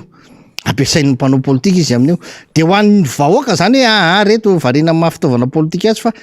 efa miteny amintsika izy hoe ampio zay fifanarana samy mandray ny andraikiny lay vahoaka amin'ny mahavahoaka azy tompony fahefana azy andao reto ho tsara itsika araky ny fomba tanitsika araky ny dinany napetrakitsika araky ny fifanarahana nataotsika teto ireto olo reto aloha zay andraikitsika andao ho tsara itsika am'izay izy de zay zany nangatan'le vahoaka tany konko tamin'io fa ny manahirana tena manahirana amin'io ry faniry de zao ny zavaniseho tany kongo dia manamarina ny zavatra niseho tamin'ny 7 février tamin'ny 7 février nisy handian'olona hiakatra eny an-dapa jaune rouge de tsy maintsy nandray andraikitra zany natao anatin'ny lapa ny tifotra ary nisy misy fanakanana ny jaune rouge ny raisina ny fombafomba rehetrarehetra sy ny fepetra rehetrarehetra tamin'io fotoana io ity koa nisy zany olona fiakarany olona ony teny an-dapa na de mbola lavitra aza le olona fa hoe jaune rouge zany hoe azo atao raha ny fipetraky ny fitondrana am'izao de hoe tokony tifirina ny olona rehefa miakatra am' jaune rouge mba ho fiarovatenanao marina tsy diso zany ny zavanitranga tamin'ny 7 février zany hoe raha diso reto vahoaka tany kongo reto nanantona ny lapa amin'ny le camp gendarme le toby gendarmerie hakalay olona ho tsarainy araky ny fombany zay efa nanomezana fahefana azy hoe raisiny andraikitrinareo de dikan'izay zany diso koa zany ny olona tamin'ny 7 février niakadapa andeha androba ny lapa tamin'ny fotoan'iny ary azadino fa tamin'ny 7 février efa nisy an'ireo zavatra fandorana zavatra be dibe fahasimban-javatra be ny alohan'io zany efa voapirofo zany fa reto olona miakatra reto de olona tena agressifa be reto olona tsy hipetrapetraka am'izao reto fa andoro reto hamotika reto satria ny radio tamin'izany efa potika ny radio national efa potika tamin'izany efa nisy reny tade misy olona polisy nantona teresonerana midorana tandro filaminana ny dorana de efa nisy an'izany zany de hoe niakatra zany lay olona be deaibe ho ato amin'ny lapa de soforma fotsiny sisany hoe anao an'izao son'izao fa ny tena marina de na ny tao anatiny efa matsapa fa reto olo reto tsy hipetrapetra-potsiny ireo tonga tsy hipetrapetra-potsiny donc zany fandroboana koa zany tsy mety koa zany nisy naniraka le olona hiakatra eny satria nisy kabary mazava tsara mihitsy hoe de omena ainareo fa de ndao makeny amin'ny lapa nambotsiroatra za zany te ampita mihitsy faniry firy noho ny olona maty tamin'ny février 7 février de mba firy ny olona maty tamin'ity zavatra ty firy metatra ny alan'ny ambotsiroatra nisy olona maty farany ary ty firy metatra ny ala amin'ny tombony gendarme nisy olona maty farany alavitra ary na inona tenen'le ramatoa mpiasan'ny fitsarana aloha de zao io tsy mila an'izany teneninao zany analyse balistique zao hitany masony olona teo nge le faty ary io andriamato zandarma tsy nisy hoe namboariny zany sary lera zandarma atao midondresaka anteny tsisy amboariny zany ny sary navoaka ny mpanao gazety iny sa ny mpanao gazety fa tsy atokisana ntsony eto am'ty fireneny ty ary sary tamin'ny fotoana ny sehoany tonga de aingana be ny fisehoany tsy ny andro hoe ray andro na tapakandro na ana fa vo niseho le zavatra de niseho le sary de hitan'ny olona rehetrarehetra teo tsy nisy fitaovam-piadiana tsy nisy basika lako ohatran'le fiseho am'le zadalo tratra reny tsisy moara teo tsisy antsy be teo fa de hazo no hita teo hazo sabo am' 2 metatra sy 20 2 metatra sy 20 2 metatra eo dikan'zany zany zavatra zany ary le izy zay ny tena olana fanjakana olom-panjakana namono sivila ny zavanisy za hatramin'ny androany de mbola miteny tsy tara raha izao tsika manao fisaonana fobe misy feo maromaro retsika iadany hoe anao fanambarana ho ny aneviny fiadinan'ny repoblika androany de hitantsika eo moa hoe mieritreritra an'izay ve satria tsika nieritreritra hoe ny fakana didim-panjakana de tokony tamin'ny herin'ny larobia teo satria latsinainy le tranga ny seho ka rehefa tsy azo tamin'iny de tokony naka tamin'ty filakevitry ministra tamin'ny omaly tsy nisy an'izay moa tsy fantatra zay ambaran'ny fitondram-panjakana zany ho an'ny androany arivo io zany mahakasika ny raha-pirenena fa efa maromaro ihany zay fotoana zay nitenena ny mpitondrateny gouvernementa zay nao ny mpitondrateny ny fiadinan'ny repoblika ohatra mbola tsisy efehany foana lizy fa na izany na zany de ho any faritra avaratry ny nosy iny anao fitsinjabe vata misy le fitondram-panjakana itokana lalana asa mirazotra amin'ito ohatra ny misy sekoly ve sa braonina no hotokanana zany de ry pioeraoera kely samihafa moa efa mandefa ny sary mirotrarotsaka eo hoe baibaiko ohatra efa ty zay sy ny karazany ary mbola miady amin'ny fahafatesana ary mbola mitady hoe inona ny zavatra hamana n'le olana fototra misy any am'zany faritra tsy moatsanana zany efa nalavitra be mihitsiny le zava-misy atrehan'ny fanjakana sy ny vahoaka iada fomba fijerinao an'izay aloha satria eo koa moa tonga de mahazo an'le raharaham-pirenena avy hatrany tsika am'le fomba fiasan'le fanjakana izy tika ry faniry zao hoe iada na tola asa-panohatra tsy le olona mihitsy tsy tiany iada tsy makala olona zany tsy le olona mihitsy zany tsy any mihitsiny tsy hoe satria olona io no mitondra eo de ankalako de any ny mahatola asa-panohatra de hoe misy zavatra tsy mety eto amin'ny firenena ny zavatra tsy mety eto amin'ny firenena ny zavatra tsy vitanao eto amin'ny firenena zay no mahatonga anay miteny mikritika anao hoe tsy mety zao zavatra eo fa tsy ampy raha lalana ny lalana tokony ataonao tsy lalana za de teny an'izany mihitsy raha ao anatin'ny 5 taona 7 taona ny filoham-pirenena ny miasa tsy tokony lalana 100 kilometatra ny vita tsy izany mahitsiny tsy ho zavatra kely vitanao ary zay le foana le teneniko tsy anjaran'ny mpanohitra ny mitehaka aminao amin'ny zava-bitanao iada tsy hitehaka aminao mihitsy raha mahavita lalana 400-300 kilometatra zany ianao tsy anjarany zany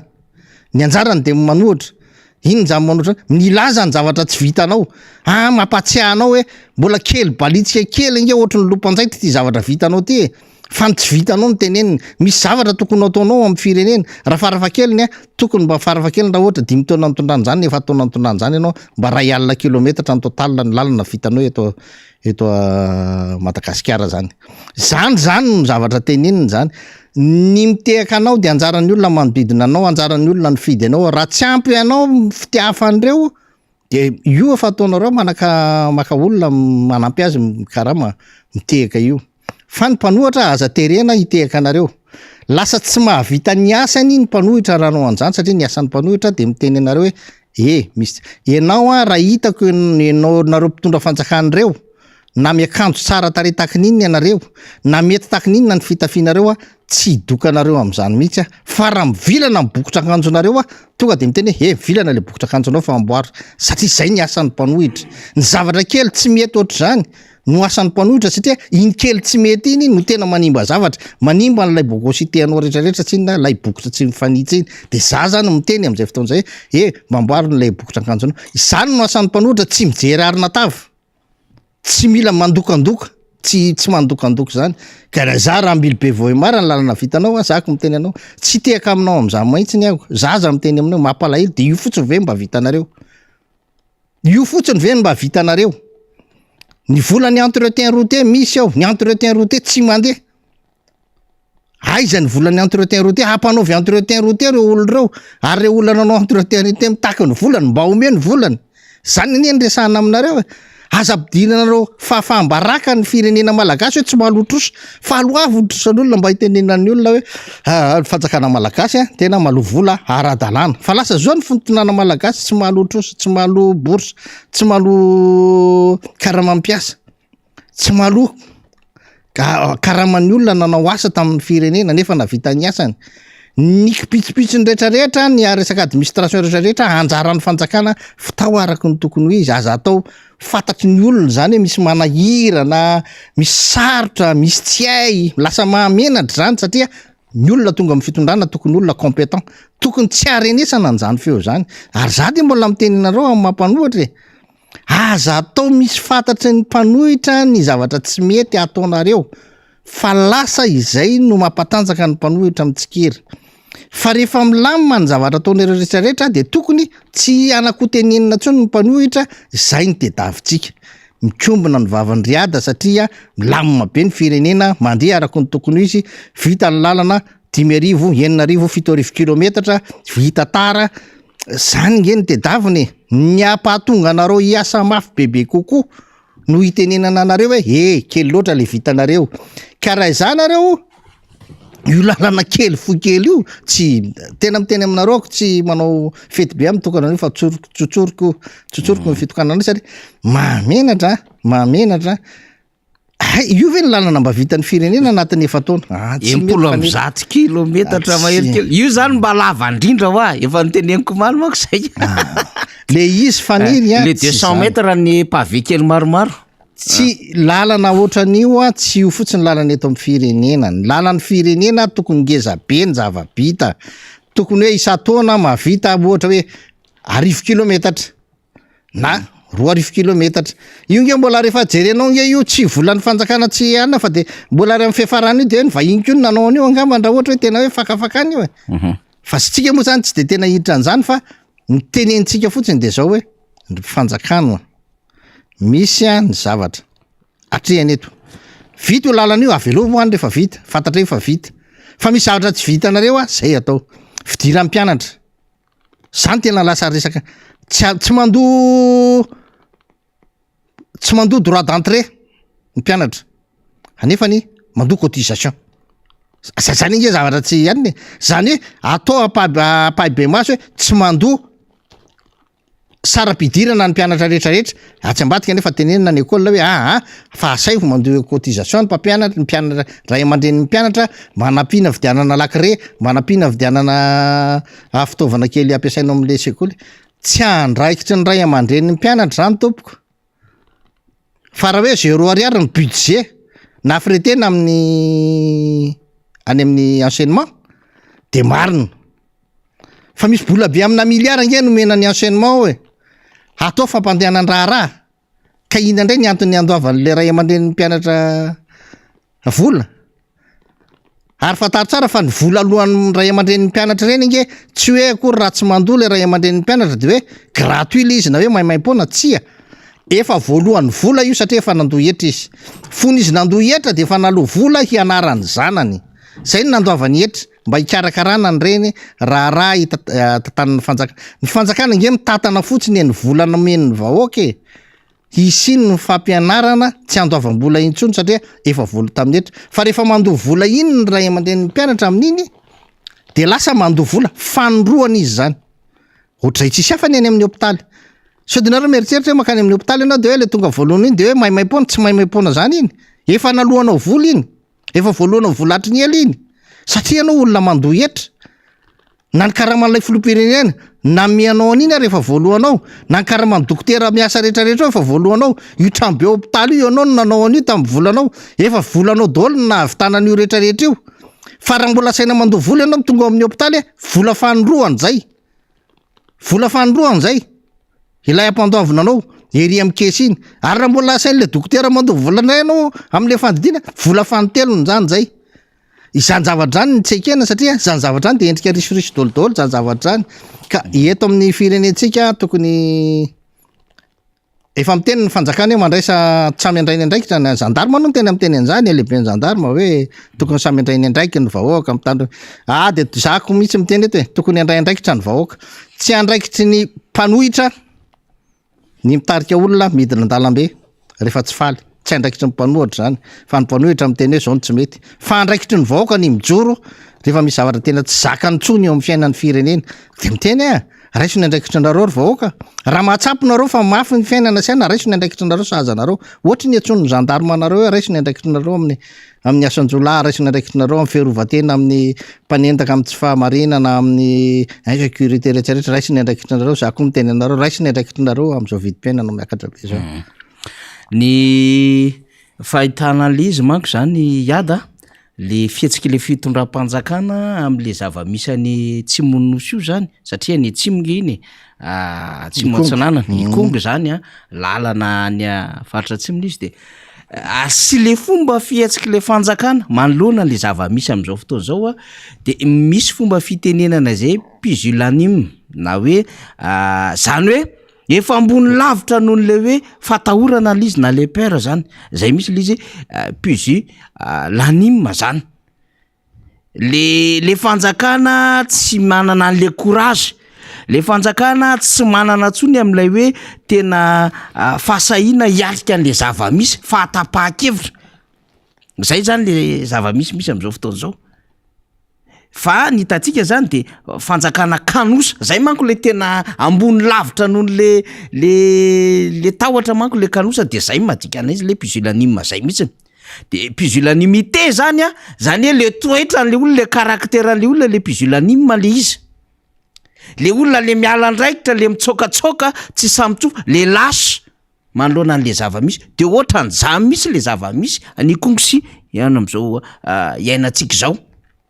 fanjakana tsy samyjorany andraiky le izy fanjakana tsy samaka andraikitra hoe tena ity responsabilité anay ity de hijoronay hatramin'ny farany fa miazoazo eo izy mampiasa an'le diplomatie ana pusillanime le izy zany hoe fomba firesaky ny kanosa de tsy te ho tompon'andraikitra de tsy samy affronter an'le problème de misy an'le synonyme zay moa craintif irrésolu peureux timide de zany taratra hitanao an'le mpitondra fanjakana io miainga avy any am'le filohany fa izy ndray nefa mifanohatra an'izay raha zavatra isesehoana de voalohany izy ary raha miteny ary ianao hoe fahatelo ianao am'le fisesehoana de tezitra izy voalohany foana zahay de io am'le hoe republika noeraoera sy tsy Madagasikara satria le fanjakana am'le lalana 100 kilometatra ny tenen'ny ady iny zay ny azo mahafinaritra azy aprevena vaoka satria sambankonge izy ada vao mba nahavita 100 kilometatra mahery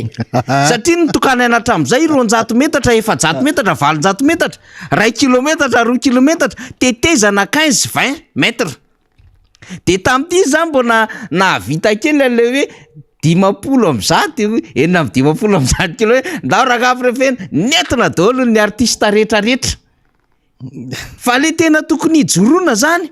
tsy samy joro izy am'izay trangan-javatray ka baibaigodra moa zany rapitso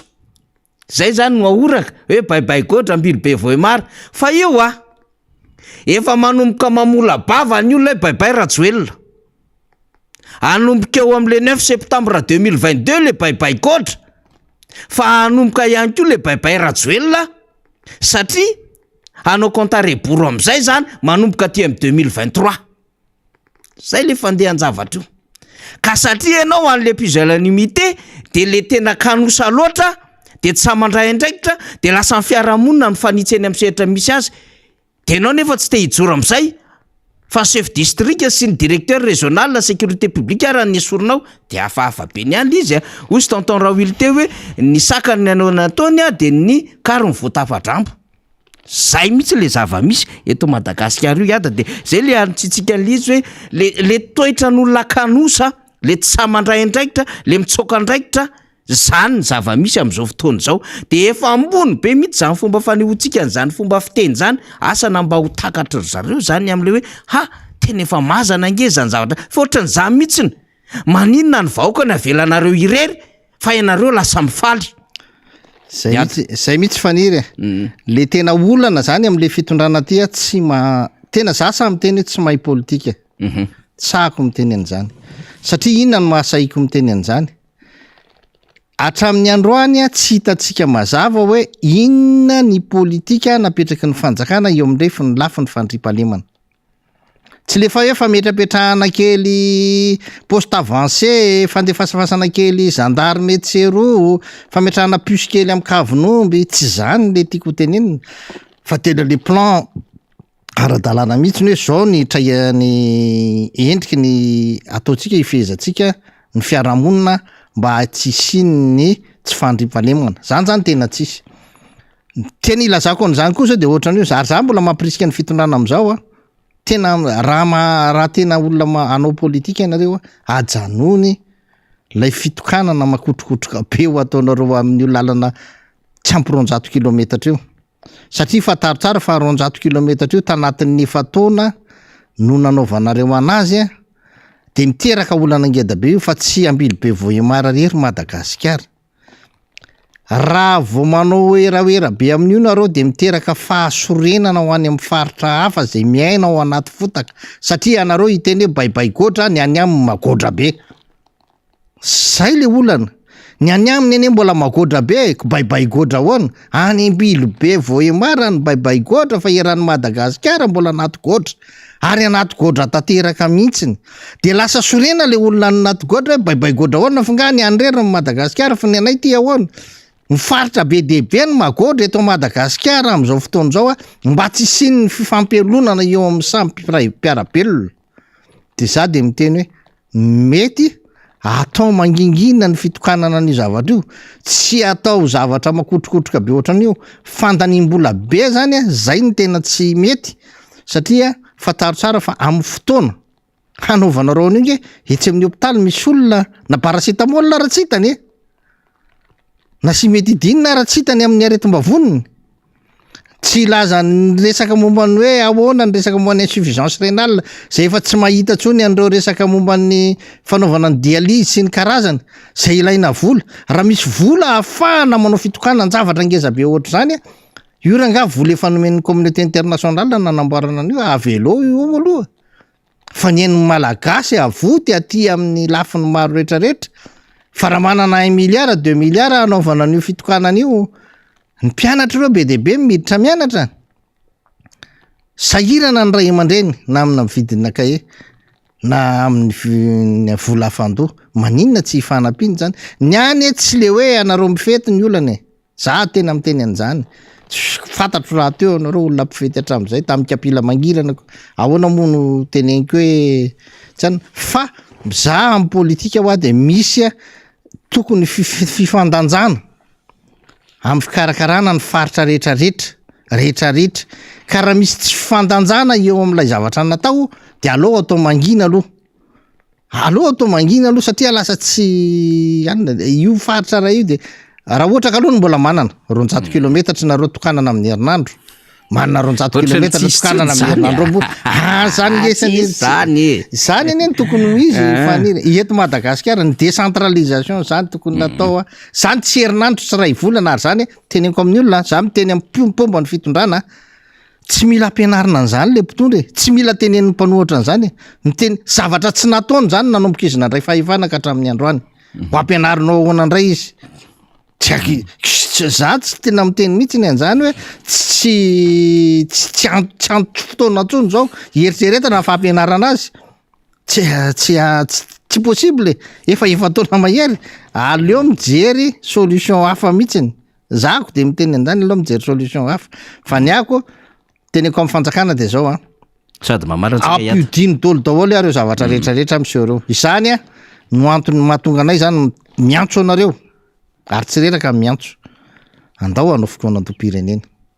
Tena tsy reraka miantso an'izany. Ny fikoanan-dom-pirenena ao misy anankiroa. Ny ray fikoanan-dom-pirenena mahakasika ny fifidianana. Iny tsy ho an'ny olana amin'izao fotoana izao. Satria fantatra fa aorian'ny fifidianana na mety isy korotana de mba tsy isian'ny korotana aorian'ny fifidianana, izay no mahatonga an'ilay concertation nationale handiniantsika ny raha rehetrarehetra mahakasika ny fifidianana, ny kipitsopitsony rehetrarehetra mahakasika ny fifidianana, handiniantsika na mbola ho afaka ajanontsika io ihany ireo senino raha ho asoritsika, na mbola ho apetrakitsika amin'ny ACC na tsy ny fitsarana ny fifidianana. Ireza zavatra rehetrarehetra hitantsika hoe nataon'ny mpitondra rehetrarehetra tany aloha fa tsy mety trapanareo andao asorona ajanona ao anatin'ny concertation nationale mahakasika ny fifidianana io fa tsy izay ihany ny concertation nationale anankiray indray de resahantsika le hoe mahakasika an'izao fahantrana be meopapana mahazo atsika zao azadiny fa zao fahantrana zao a de résultat ny asan'ny fitondrana zao na inona ikiteny covid nareo na inona zao ny vokatry ny asanareo de andao resahantsika ao anatin'io a anatin'ny concertation nationale io ahoana inona aby ny zavatra tokony ho alamina rehetrarehetra tsy ho an'ny fitondrana teo tsy ho an'ny hoe na 2019 mpatonga n'izao nge zany fa ho an'izao makao ariny itsika tsy afaka irepare ntsony hoe tsy nety ny fitondrana hatramin'ny 2019 nakaty ka ho ambaritsika tsika tsy afaka ny repare an'izany fa no ataontsika de hoe rapitso raha afakapitso ahoana ny zavatra ho apetraksika na de mbola ireo olo reo ihany ary eo ahoana ny tokony ho apetraka mba hahafahan'lay vahoaka miaina ny farany a de ny CFM tena za tena amin'ny CFM tena osaka hoe tena foany tokony foanana manomboka zao satria mahalaza tsy nanana ohatra ny vilitsaoana ireny fitsaram-bahoaka rehetrarehetra ireny efa ela ny CFM tokony nampiavana tamin'ireny ireny tenen'ny gendarme reny misy tsy fankazahoana eo amin'ny vahoaka sy ny ana reny reny efa ela reny tokony aravin'ny CFM be de be ny zavatra tokony aravin'ny CFM tsy vitany androany izy miteny fa tokony hanao fampianarana vahoaka tokony efa nanao fampianarana ny vahoaka ianareo hatramin'ny isinareo ka hatramin'ny androany fa tsy androany nareo va eritreritra anao an'izao ny zavatra tsy nataonareo rehetrarehetra ankehitriny no miseho ny vokany de noho izany aleo tsika hieritreritra ny hoe concertation nationale handaminana ny zavatra rehetrarehetra eto amin'ny firenena le izy nge efa tokony andeha fa tsy inclusif hono satria tsy ao ny fitondrana ka anjaranareo fitondrana nge zany no mampandeha na tsy mampandeha an'io anjaranareo fitondrana no mampandeha na tsy mampandeha ny firenena anjaranareo fitondrana ny mety aplamma na tsy aplamma ny firenena rehefa tsy mety aminareo ny mpanohitra ny miantso an'ilay concertation nationale miantsonareo tena concertation nationale araky ny tokony izy ahafahantsika mahafantatra hoe ahoana ny fomba anatanterahana azy ary inona ny ametrahantsika ny force exécutoire n'lay zavatra tapahantsika eo rehefa aveo fa tsy apetrapetraka fotsiny ohatra n'lefa fanaonareo mahazatra reny de misaotra ny mpiaino misaotra ny mpanaraka ny MBS rehetrarehetra foiny fotoana nefany nioko fa nahavitana naneo ny hevitra zay tokony mbola fantatry ny olona am'izao teo-draharaha mamay zao ary de tarika ny vahoaka foana ihany hoe za tsy miteny azy hoe hoe mba atonifa mandraisa andraikitra zany araiso ny andraikitry ny vahoaka amin'ny hitsiny rehetrarehetra satria manahirana be le situation misy ankehitriny de mametraka veloma mandra-peona tompoko amin'ny manaraka indray de zay fanaovam-beloma nataon'ny ada zay mpitarika ny FLN na ny Front de Libération Nationale no hanaovana ny veloma mandra-pitafa ho an'ny rapitso indray ho atsika mpanaraka ny fandarina miara-manonja MBS Radio Mata ary dia devitra hafa solomabomboaka hafa indray no hiara-dalana amintsika azatonina fandarina zany malaza mialohan'ny fampahalalam-bavao ariva eto amin'ny MBS fahita lavitra dia manome fotoana antsika indray zany makasitraka ny teknisiana ihany koa veloma tompokolahy misaotra tompoko vavy manomboka ny fandraisan'ireo sosokevitra avy amin'ny antoko politika fiarahamonim-pirenena fikambanana samihafa mikasika ny fikoanan-dom-pirenena anavaozana ny lalàna mifehy ny fifidianana araka ny fanamafisany komite teknika iombonana sy ny fehi-kevitry ny dinika no tanterana ny 30 jona 2024 lasa teo azonao ataony mandevy zany amin'ny adresy mailaka comité technique mixte @gmail.com na miantso ny larantaby 034 48 562 alohan'ny 10 septambra 2024